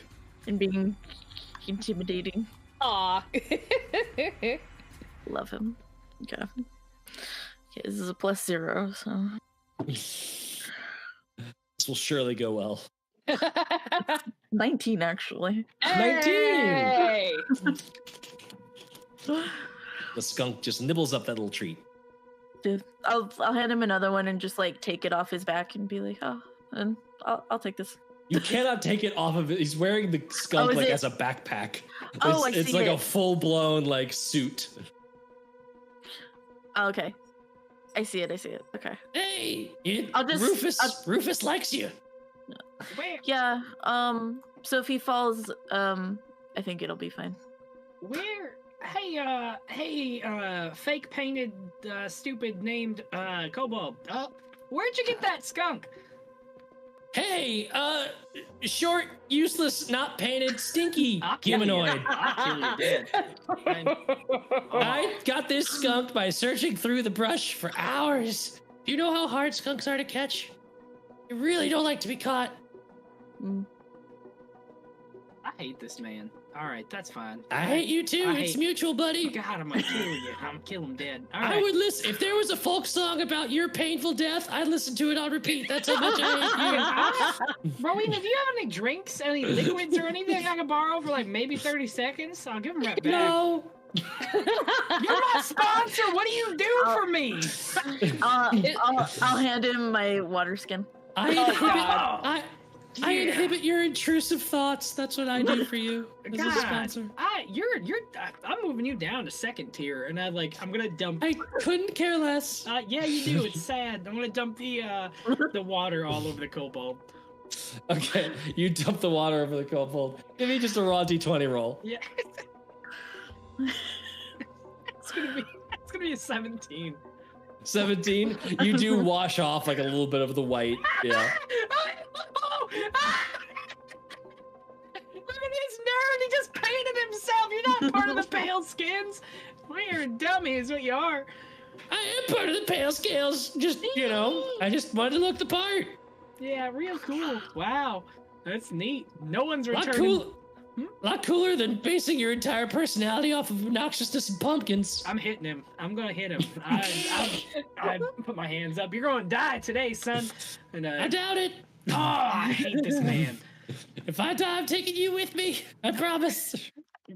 Can I, just by any chance, can I use my other hand to grab Pumpkin Lord just to like hoist the two of them up? You can absolutely make an athletics check. Pumpkin Lord, right. give me an acrobatics check. No, I'm accepting this because I wanna. You're putting me on even keel. I can punch him. I got 18, so I'm just like hoisting the two of them up like this, like far apart from each other. Oh, you're dead now, idiot. Squee is not like fighting. He's just like clutching like a little pot closer to his chest and like body blocking himself, but like the pot between himself and Ralph. This is not what job I signed up for. Yeah, I did. Do you really want to land a punch? No, I know I'm spaced out too far. Okay. I'm trying. As all of this is happening, can I just look around the room? Yes, you can absolutely look around the room. Okay. I'll move all of you chuckleheads in here. Give me a perception check. Okay. Perception +2. All right. Okay. 19. Another 19. 19. Very nice. Let's see here. But in a different way. But in a different way. Looking around the room, it's kind of a chaotic mess to where you'll have to like look through things to kind of find anything of note. The main thing that's standing out to you is that pedestal at the far end of the room. It's about 3 feet tall, and is carved with imagery depicting vines and other plant life. Atop the pedestal is a large circular depression whose edge is highlighted in gold on the top half and dark purple on the bottom half. Within that depression, there are 5 circular holes. 4 of them are arranged in a diamond shape, and the 5th hole is in the middle, with the 5th hole being a little bit deeper than the other 4. Okay. And looking around the room, you're like, this feels weird. Why would there be a random thing? You're noticing a couple of like scattered amongst the paper and like kind of covered over by them. you're noticing a couple of discs. You see the first one that jumps out to you is this big, like wide, translucent gray disc. And then you see this like tucked like in between two books, like it was like thrown across the room, is this like shimmering rainbow prismatic one. And then like a little bit, like just at the foot of the pedestal is a brown disc. And these discs looks to be made of crystal. Okay. I'll go ahead and pick all those up and then try to see if they'll fit in the pedestal. Okay. I'm gonna move you to. What are y'all doing with Squee? I'll keep him I'll keep holding him for right now. Not threatening him, but just keeping him at least within my grasp. And then the same thing with pumpkin spice latte over on the right hand side. Amazing. You were almost dehydrated, pumpkin. So let me. Can I go now? No, not yet. I've told you everything I know. Straight to Well, hell. We need to see what is within this room before we decide what to do with you. I'm going to activate the new map, which is going to show a visual depiction of the thing I just described. Holy God! Colors! Circles, shapes. So this is at the top of that pedestal. It's the depression in the middle with that little like slight gray. You've got the gold above and the purple below, and then Ralvi has just found the brown, that prismatic, and that very large gray disc. And you do see that like these discs are like about the right size to fit into these holes. Mm-hmm. And Ralvi just kind of experimenting, you do notice that like this large gray disc, this translucent one, could probably fit over top of everything into that depression like that. Okay. Interesting. So just describe to me anytime you want to actually like do something with the discs and where you want to put them. Okay. I'll just hold on to them for now, and I'll turn around and say, "Hey, Squee, or whatever. Yeah, that was right. That was Squee. You pick up any more of these, and I'll show him the two little discs." I didn't find all of them. I figured that I found one, but it was that one, and I got mad and threw it at the books. Because it fits in the hole, but nothing happened when I put it in the holes. You're a loser. You're the worst. You're just abrasive. Like, I'm getting along with everyone else in this room. I'm even getting along technically with the person whose house I broke into violently. You have to paint yourself to fit in. You are the only one that I'm having issues with. What does that say? The common denominator is clearly you. You're a house thief. You break into things, and you have to paint yourself to fit into places. I don't like you. Be yourself. Look, you don't have to bring up my cultism traumas. Like, just because I had to like paint myself to fit in with my current social group doesn't make you a better person. No, it does a bit. I hate him. I don't like him. I feel another rage coming on. Yeah, snap his neck. Okay. Oh, it is towards you, tiny man. See, I told you, common denominator. You're the problem. Boy, I'm gonna light you on fire at one point. All right, go ahead. Okay, so from what I can gather, I've already picked up the one that he found, right? Yes, you picked up the prismatic rainbowy one. Okay, can I take a look for any other ones and then ask so sorry, what was her name? Rowena. You find any more of these in your mom's stuff? Rowena will search above. You can go ahead and make another perception check or investigation if that's better, to try and find some more. My perception is better, so let's go. 17. 17. Oh, man. Crushing it.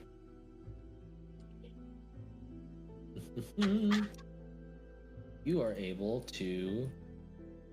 You find a blue one. Ooh. A black one. Ooh. You find a clear one.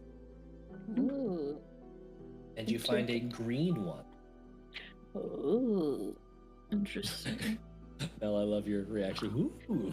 That's it, because I'm dumb as shit. It's like the home shopping network. Ooh.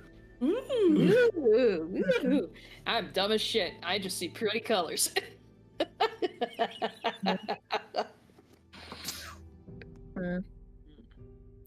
So, from all of these colors,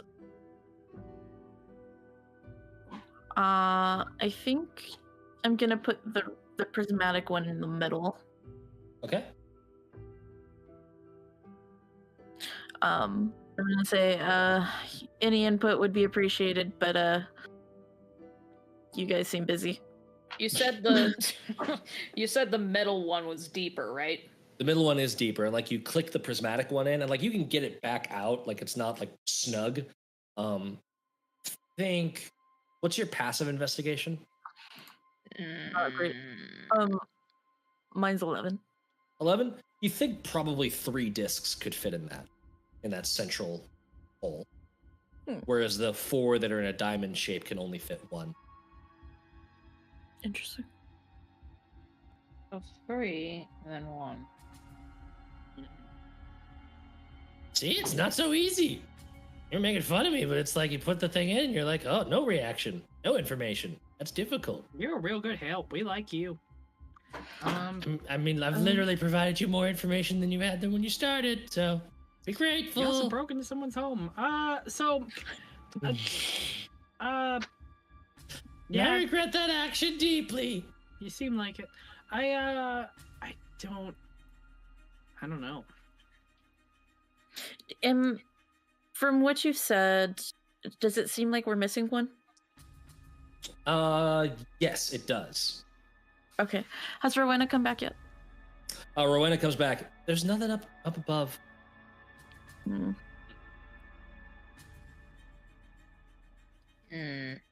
Y'all can make another perception check to try and I'll search try out and this help. room. I'll help from where I'm at.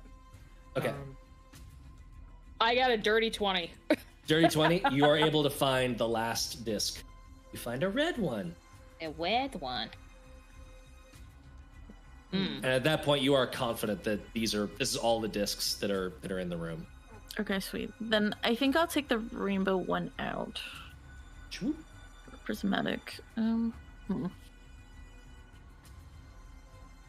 2, so 3 in the middle. 1, 2, 3, 4. 1, 2, 3, 4. 1, 2, 3.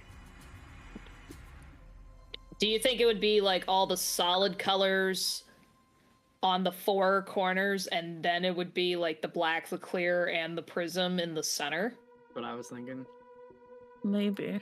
This puzzle brought to you by Emberwind.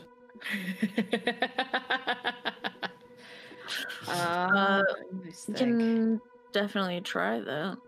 Oh, wait. Oh, I get it. Okay. Do I have paper? Shit. Hold on. She's having a Jimmy Neutron brain blast. Brain blast! I gotta get this. Hold on. So this is... She's thinking real hard as she's swinging us voraciously. Please. All right. Your thoughts are very kinetic. Can you put down, please?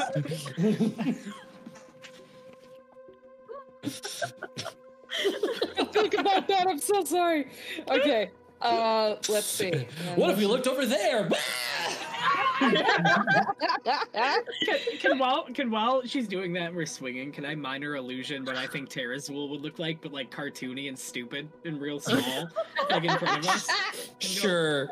Oh my God! Oh look, and make it look like a pig a little bit, and go, that's what you pray to right there, and just point over to it. That's your thing, right? That's Terazul or whatever. Ah. I will have you know that I do not pray to Terazul, but that is still culturally offensive to me. I do apologize about that, but I do want you to know I hate your big dragon thing. I don't think it's cool. So objectively, she's pretty mean to everyone that she doesn't like. So like I get it. I totally get it. But screw you. You're mean to me, so I don't really care. Not you! And he like points to Ceza and Ralphie. Y'all are fine. You're actually good. I kind of like you guys. I would like to be let go at some point, but if you really want Rufus, I could leave him behind and try and find another skunk. But if that's what the difference between No, me I leaving... just didn't want you to drop him, and then there's skunk smell everywhere, and Right, like, yeah, that's why I just want to be let go. It's convenient for me and convenient for you. I get rid of the skunk smell. yeah, but we're kind of busy, so I mean, you don't have to walk me out. I can see myself out. Melissa, mean- did you have a grand plan? I Have you brain blasted? I'm brain farting right now. Unfortunately, I had a good thought and I think I lost it. So my thought process was, since we have purple on the bottom and then there's yellow on the top to coordinate the colors that would make those colors. So like red and blue would be somewhere closer towards the bottom. But the half marks are what's getting me, because I'm trying to think of what the colors would be to, like, mix. Oh, no. Okay, so I think yellow and purple make brown. So this one would be the brown one. The brown note. Brown... Can you play that? Can you play the brown note with your crappy folk music? No, you look like. Oh man. I bet every note you play is brown. Oh. Can I like strum on my Every lute game, and- you and me, Billy. Every game, all every it game, is. just getting each other's throats somehow. Can I pretend to play and People then in the audience are gonna think we hate each other. It's like, no, for some reason our NPCs and PCs just always at each other. yeah, this is common. This is fucking common. Please go watch every other show that we've done. Can I play a little jig and make a little Thanzul like dance around like a little idiot? Sure. Like, Yes. Man, that's the brown note right there. There's your big old dumb stupid dragon pig dancing around. And it was Both all three, the scorpion, the kobold, and the skunk, all look displeased with this turn of events. that's called an idiot song. As I go back and keep strumming. Yeah, my brain fart is... Yeah. okay. It's a brain fart. I Okay. thought I was on a good train of thought here, but That's okay. If you want to try something, you absolutely can. You don't know if there's negative consequences to a bad try. You can just try stuff. this is one of your games, so I'm always worried about consequences. You know, Okay. Valid. If you would like to know what your characters might be gleaning in character, you can make an intelligence arcana or an intelligence nature check to potentially get some clues. I'm not too smart, so we're gonna see how this goes. Well, let's do nature. Why not? 13? 13. You're looking at the colors, you're trying to have a brain blast, and like something about these colors reminds you of like the inner planes of existence. And I don't know where you've learned a factoid about like the planes of the world, but like they're kind of intrinsically tied to nature. That's where the elementals come from. And you know that the inner planes include the plane of elemental energies, including fire, air, water, and earth. And then in the later seasons, they added metal and spirit. No, that was an Avatar joke. Don't write that down. Damn it, I wrote it. No, don't do that. It's just fire, air, water, and earth. Okay. And everything changed when the DM ad-libbed. Okay, so let's do green. Let's do brown. Let's do red. Let's do blue. So I can spell green, brown, red, blue would all be on the outside. In that order. Shit. I think. I'm trying to. I might have it backwards, but I think it's. I know the middle. I know. So black represents the material plane. If I'm clear, would be the ethereal plane. Rainbow, I don't know. But oh, fuck you. Would rainbow be in the middle? Give it a shot. Let's do it. Okay. So like material, since it's 3 in the middle, material, maybe the rainbow, and then the ethereal plane, the clear one? Or Yeah. no, is the rainbow one ethereal?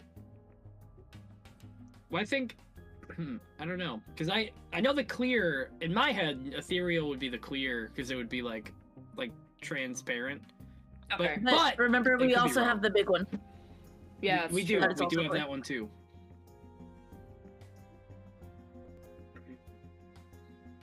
Would ethereal be above or below the material plane? You could potentially answer that with an Arcana check. Yeah, try. My Um, tiny brain. 17 for Arcana. 17 for Arcana? Oh, You- 18. Yeah. You know, okay. Now that you're like, ooh, the inner planes. Okay, now we're clicking. Now we're jiving. Looking at it, the gold and dark purple bands, those are kind of confirming your initial thought of the planes, because those probably correspond to the upper planes and the lower planes of the outer planes that ring the inner planes. You also know that the inner planes, given the nature of the outer ring, this whole inner zone is corresponding to the inner planes. You know that the ethereal plane overlaps all of the other inner planes. Okay.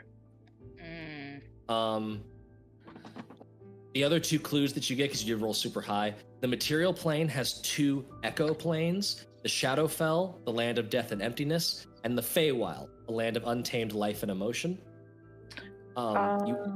You also know that the exact orientation of the elemental planes, fire, air, water, and earth, their exact orientation in terms of, like, if they're the 4 around the middle one, their orientation to the middle probably doesn't matter, but their orientation to each other definitely does. Okay.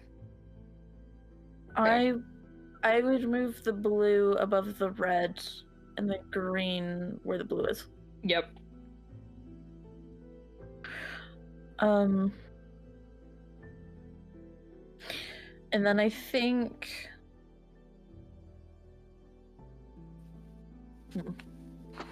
Material is the black, so or is it the Shadowfell? yeah. That makes sense. So Feywild maybe is the prism-looking one. Probably.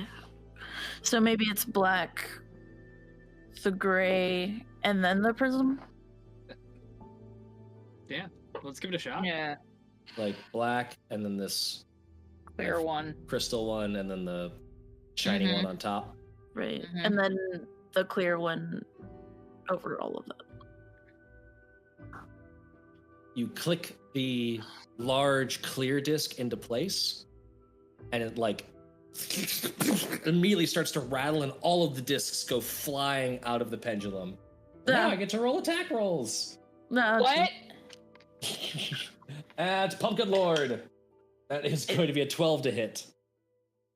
At Ralvi, Yeah. 18 to hit. Oh yeah.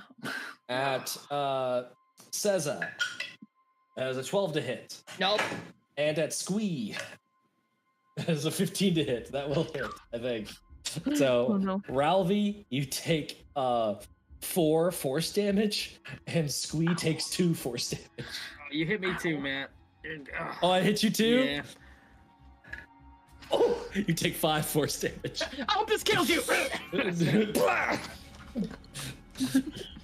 It was just a glancing blow, I hope it ends your life.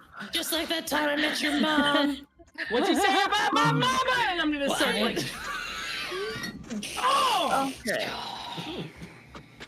Okay. So that throws them all around the room. You are able to like gather them up again. Like, So that was obviously wrong. Rowena, can I take a look at your mom's books again? sure, yeah. Yeah, I'll run up the stairs. And when I was picking them up, was there anything about the different planes?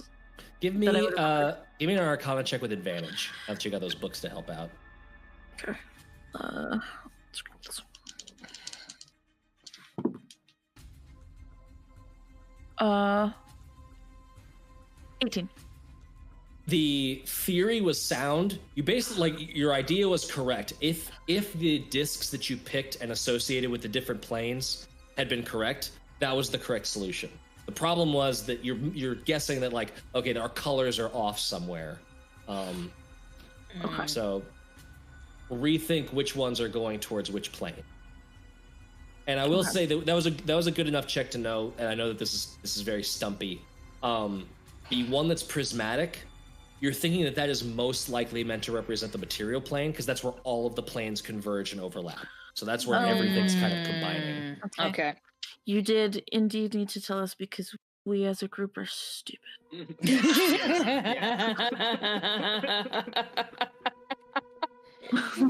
No. You're not stupid, it's just really hard. See, I told you. We're trying to be a friend. Move on, man. Hey, I'm literally everyone else's friend but yours. You're the problem. You are literally. Oh my god.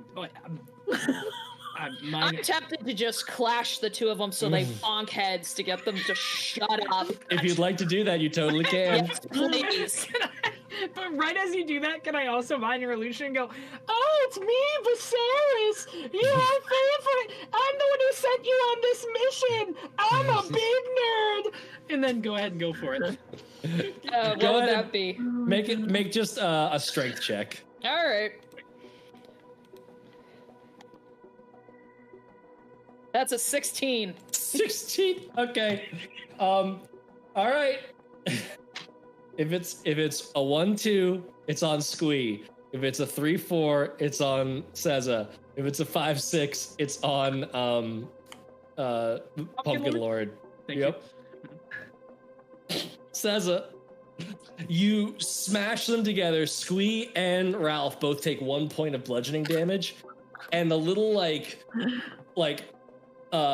clay pot that he was holding in his chest goes, oh no! And this pot goes flying and shatters right at Seza's feet. And oh no. Oh no? Oh no. Oh no. Oh, what the fuck do you mean, oh no, Matt? That's a 17 to hit you. Yeah. You oh god. I love this mechanic, but it sucks so bad. It shatters open and you see all these like tuberous maggoty things, and two of them just like immediately like bite onto your foot and just burrow themselves into your skin. Oh god. Oh my. Go ahead and everybody roll initiative. Oh my god. What is happening? Oh shit. I didn't mean to roll that on there. Oh well, 22. Ooh, I also got a 22. Ooh, Hit me, okay. damn it! Hit me! 22. Ravi got a 22. Yeah. Seza, what'd you get? 14. Okay. And just as context, as soon as they like bury themselves in, I'm gonna drop both Squee and Valid. Pumpkin Lord. Yeah. 100% valid. And when do they go? That is, the grubs are gonna go on initiative count 12. They are last. Ravi, you are up.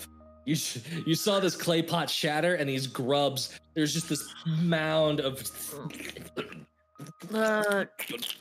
Disgusting. I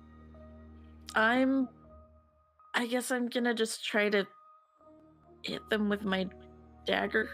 Okay, yeah, give me that dagger. Okay. All right. Let's get some combat music going. +7. 18. That's a dirty 20. Dirty 20 is gonna hit. Okay. I don't have a D4. Where'd you go? 7. 7 piercing damage. Yes. You notice that piercing damage doesn't go all the way through. Like you pierce and you're just popping these things like gooey, insecty like bubbles. But it's nasty, but you're not like affecting the mound as much as you'd like to. Okay. Then bonus action. I am going to hit with my other dagger, actually. Okay. Yeah, you can bonus action attack. Okay. 19. 19 also hits. So roll just the dice, not the modifier damage. Okay. That's 3. 3. Okay. So again, it doesn't take all of that, but it takes some. Okay. I'm gonna try to move back a little bit and say, stabbing isn't really working. And you're able to move back. It like normally if you were fighting like a thing with 5-foot reach, it would get an AOO. It doesn't. So you know that these things have to be sharing your square for them to do anything to you. Okay. Pumpkin Lord, you're up. Alrighty. Well, can I want to cast Thunderwave. I'm assuming you're going to include Squee. Yeah, in the area absolutely. Of the I Thunderwave. definitely am going to in this little square. I'm gonna be like, course. oh, look out, jackass! And I'm gonna cast Thunderwave. I told you I don't like folk music. He rolled a natural 20. I hate him! Oh. Oh my god! The swarm of rot grubs rolled a natural 19 for a modified 15. They're grubs! They don't know! Oh my god! I hate these things. I hate them. We hate your music. No! I'm stomp all of you! God, I'm kicking them. Little assholes. It's gonna be a 12 rounded down to 6 for them. 6. But they take all of that 6. They are not resistant to the thunder. Yeah, whatever. And he takes some of that too. This is incredible. Oh, God. All right. That is your turn. Do you want to do anything else? Yeah, you know what? You're damn right I do. As a bonus action, I am going to use Fool's Tumble and give myself a little boost your bump. AC. Yep. Yeah. Seza, you're up. Seza, right. Hold on. I think it's at the start of your turn. Oh, lovely. Yes, at the start of your turn, you're going to take some damage per rot grub infesting you. There's maximum damage, 12 piercing damage, as you could feel them burrowing deeper and like literally like they're eating up little like caverns into your calf muscles and like burrowing up your leg. Gross. It is your turn though. Lovely.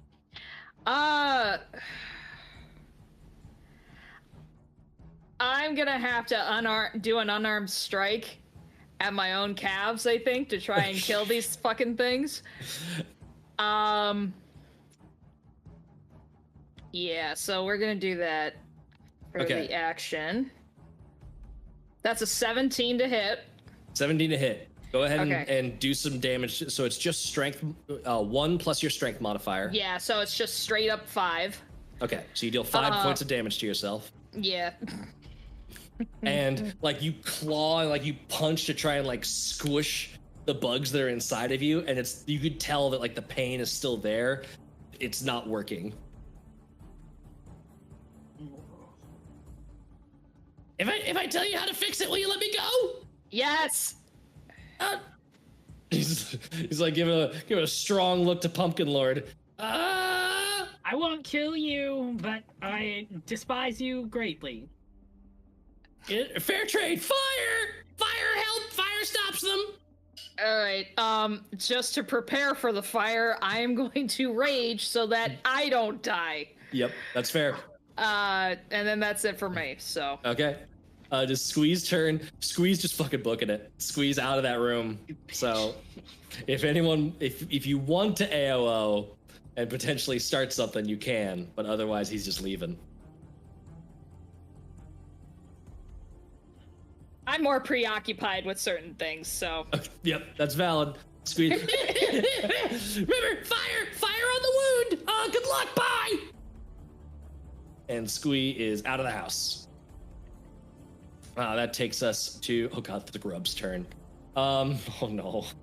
Oh no. Oh, no. They're dumb. They don't have a reason. There's fresh cat meat right in their square, so they're just gonna keep attacking you. Oh Jesus! They don't have a modifier. They have no modifier, and I rolled a natural 19 to hit you. I'm down. Or sorry, it's to hit me. Sorry, It's to hit you. It's to hit you. Sorry. Okay, you are infested with 2 more grub worms, and there's 2 bite marks on you. This is not good. No. Oh god. Yeah. And if anyone at home knows what these things do, you know why I'm looking terrified. Ralvi, you're up. Waiter is Yeah, where's my sponsor? Oh, Rowena? Rowena is just now learning that something is going wrong in the room. Rowena is up at the top, and you could hear Squee like says something on the way out. Is Silva down? It says you're still up at the moment. Yeah, I'm still up, but not doing too hot. What's your HP like right now? I'm at 14. Okay. All right. I'm going to. Is there any fire already made in here? Not in here. Do you have any torches in your inventory? I have a candle. Use a candle. I have a tinder box. Okay. I have oil, so I'm going to actually just throw the oil over like the rest of the grubs and take out the tinder box and just light. Okay. Are you going for the pile of grubs, the swarm, or are you going for the ones that have bitten on into Seza? The pile of grubs right now. Just yeah. Okay. I will give them a dex save. Okay. And roll me 4d6 fire damage. Ready. Oh, Jesus Christ. This is the most. These rock grubs are the BBEG. That was a natural 18 on the dex save. Shit. Oh my god. Why do you hate this, Matt? I don't hate you. The rock grubs hate you. This is what happens when you play folk music. Apparently, you've drawn the ire of these fucking rock grubs. Rock grubs are the ultimate groupies of folk music, huh? What was that? 17. 17. So I'll say that since they made the save, it's going to be half. Some 17, so they take 8 total damage. The swarm is not looking good, but you looking up, you can see like these things are just like burrowing through Seza. All right. You've got a bonus action, but you won't be able to. I won't count that as the attack action per se. So you're not gonna be able to offhand. Yeah, that's okay. Oh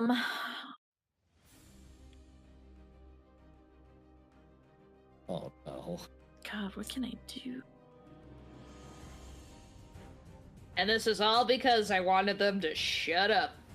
Hey, Melissa. Mm. Just in case, can you start making a backup? Yep, I'll do that right now. Okay. Got it. I think it's Pumpkin Lord. No, I'm Anything sorry. else?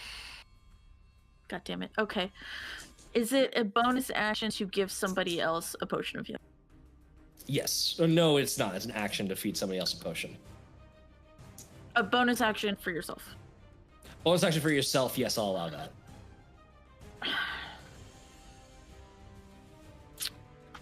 I will hold on to it.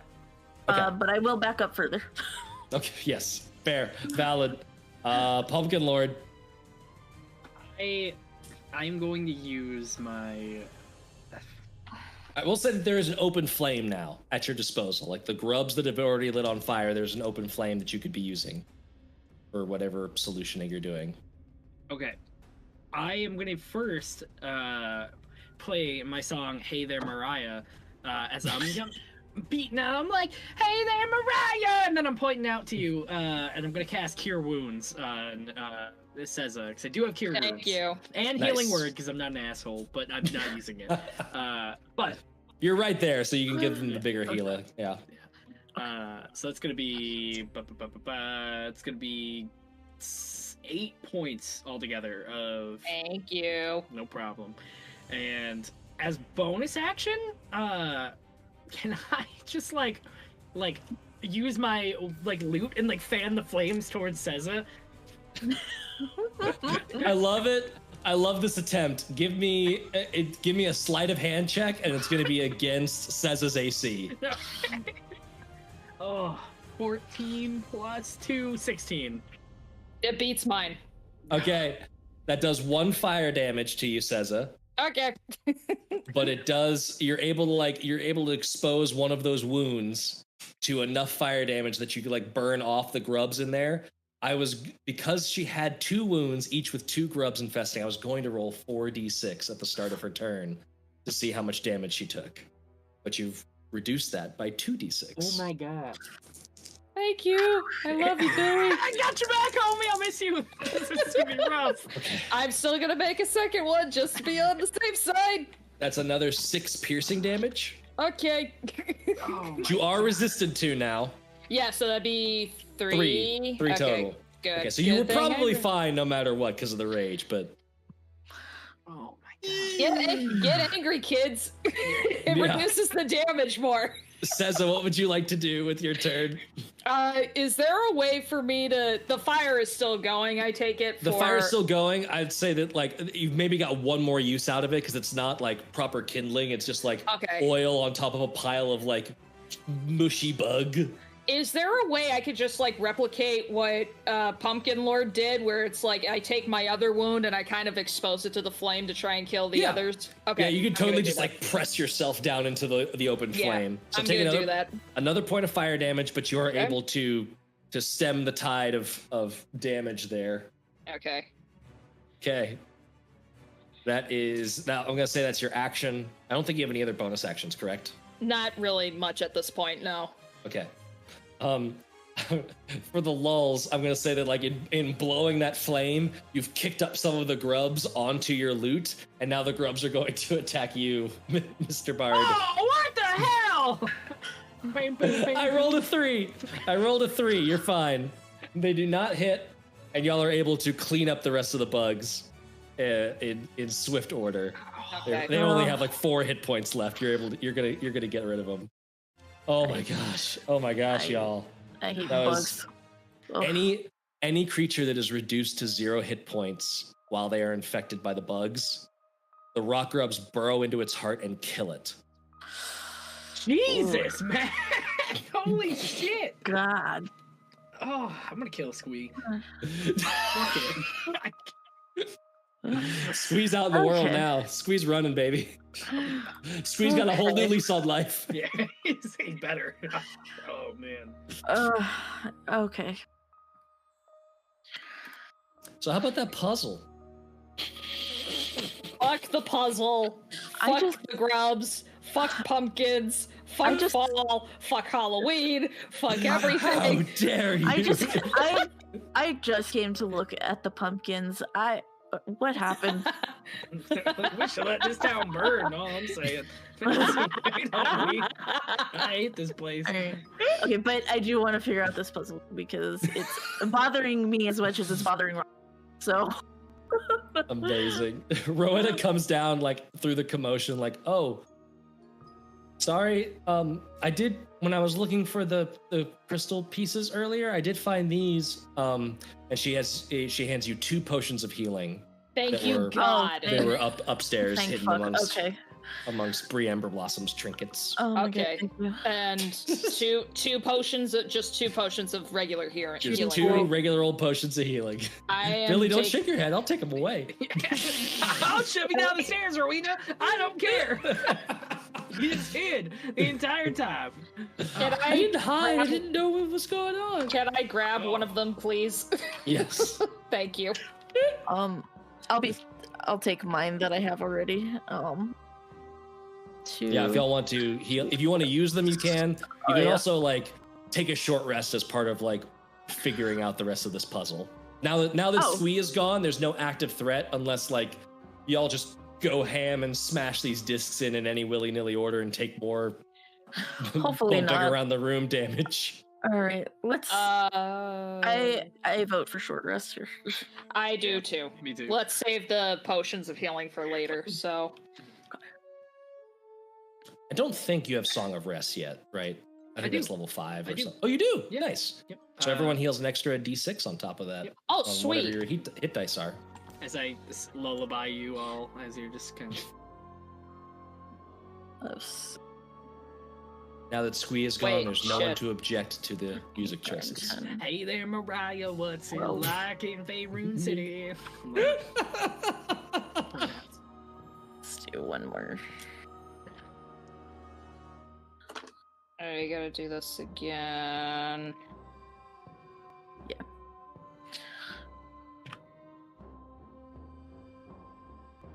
Yeah, I gotta do this again. So, Alright. Use 3 DH out of 4, and I'm back up.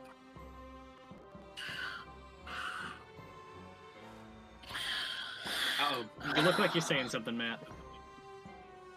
Motherfucker.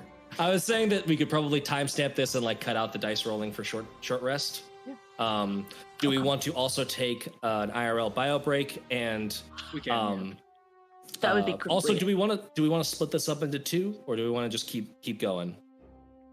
Up to you guys. I don't mind. My schedule is completely free, so. I have a job interview really early in the morning tomorrow. Do you need to head out? It's almost 11. I think if How much more do we have is like the other question. my guess would be 2 hours. We can split. I don't That's mind stopping here. I feel really bad because if I didn't have the job interview, I would. I'm sorry. It's okay. It's okay. Do we want to finish the puzzle and then call it and film again on Thursday?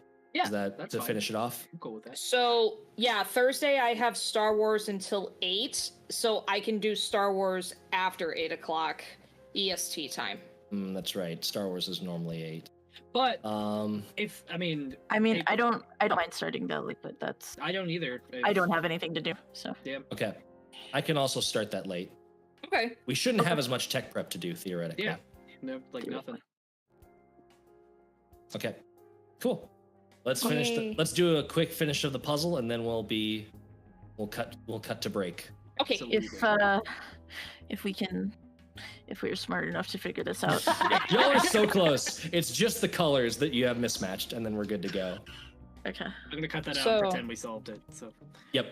So This is why I said puzzle was optional, by the way, because this can be a stumper. that's okay. No, I'm gonna do it. Damn it. So red and blue for fire and water. I would say. You said the clear one was what again? I didn't say what the clear one was. Okay. You are guessing the prismatic one is likely the material plane. Okay. Materials prism. Shadow would be black. I'm wondering if the clear one is air. Quite possibly could be, yeah. So air. Okay. Yeah, Makes sense. let's okay, so we want the Blue and red across from each other. yes. Click. Click.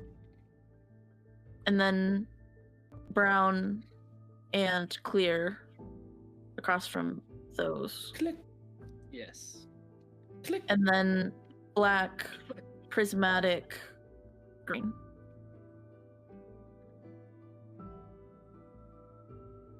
Like Shmel? Ishmael. Yeah. Green should be on top though. Yeah, it's you could say that's on top. It's just Okay. not visually on top on here. That's fine. fine. And then I was like, no, There we go. don't hurt us again. Don't hurt us, no. No. There you go. Now green's on Not top. again. Okay. And then the big one. Okay. The big one on top. You put the larger disc, and there's the top of the pillar starts to rise. Top of this little pedestal starts to rise up, and floating, suspended in this like swirling mist of like green energy, is what looks like a rusted, old, long copper nail with this like black, sickly-looking wrap around the handle. Okay. Can I take I'm gonna take my cape off and grab it with the cape and not touch it. Sure. You grab it with the cape. Once it's out of the little pillar, the pedestal lowers back down. You have it. This must be what Squee was talking about. Yeah. Well, at least we have it now. Now we can nail him. If I still was not recovering from maggots, I'd bonk you on head again. That's fine. You owe me a life debt, so. I don't owe you anything. One life debt. Oh my god. Up above, you hear this like knocking noise. Sorry to interrupt. But this house wasn't the only other spot they hit. The festival area just outside of town is completely wrecked. And says that you recognize Sheriff Cornaby Rogers. Sheriff. And I'll stand up to my full height and walk over. How much damage we got? It looks like the bulk of them hit there, and there weren't nearly enough guards out there to do much. If you don't mind, could you come take a look? Some of y'all might have a keener eye than me. Could be some hint as to why all of this is happening, and I mean, the pumpkin's gone. There's just all kinds of destruction there. Wait, The pumpkin gone. where'd the pumpkin go? Hell if I know. Maybe they smashed it. I don't know. Son of a bitch. All right, we could probably leave this town then. I mean, yeah, we'll help. That's fine. Well, much appreciated. Yeah. Squee was talking about a cemetery. Do you think they took it there? I don't see why not. Some undead woman deciding that she need big pumpkin. Can't see where else they could go. Where is cemetery, Sheriff? Cemetery? I mean, there's one in town, but it wasn't part of the attack. We still need to go. What do you think? We go to fair first or go to cemetery first? I mean, if they need help, I suppose we could go there first, but I don't know what they're summoning in the cemetery. Well, Yeah. they need nail, yes? We need to ensure that they do not get it. I think they're Got it. trying to destroy it. I think that is gonna fuck with the pumpkin king.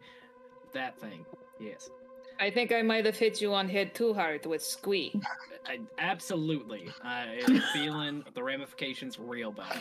I do too. And I'll just show off my maggot holes in the back of my legs. Oh God! Wow. Show off my maggot holes. Let's knock that one off on phrases we didn't want to hear.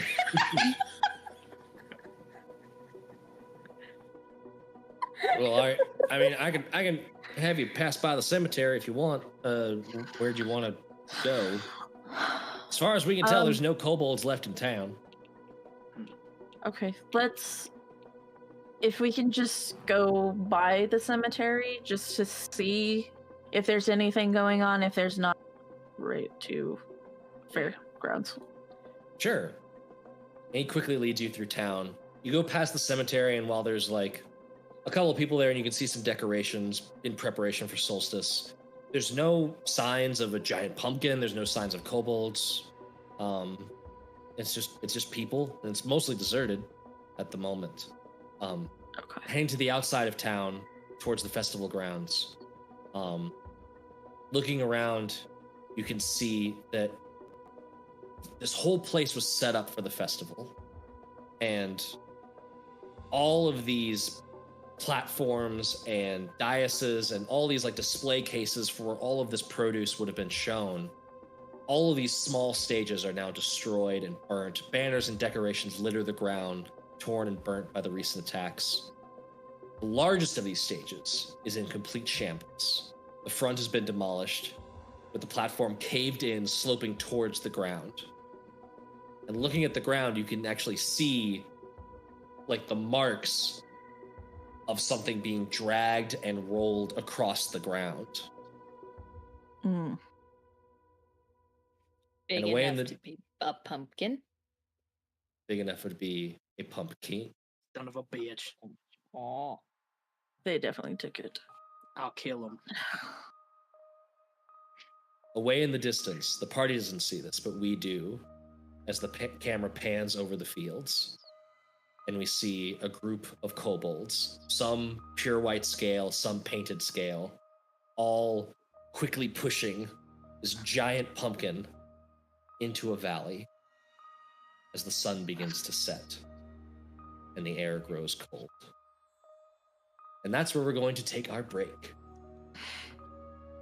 So we will be right back to find out what has happening to the pumpkin and whether or not Visera will in fact bring back Terazul. We'll be right back, everybody. Bye bye. Bye-bye. Bye-bye. Bye-bye, y'all.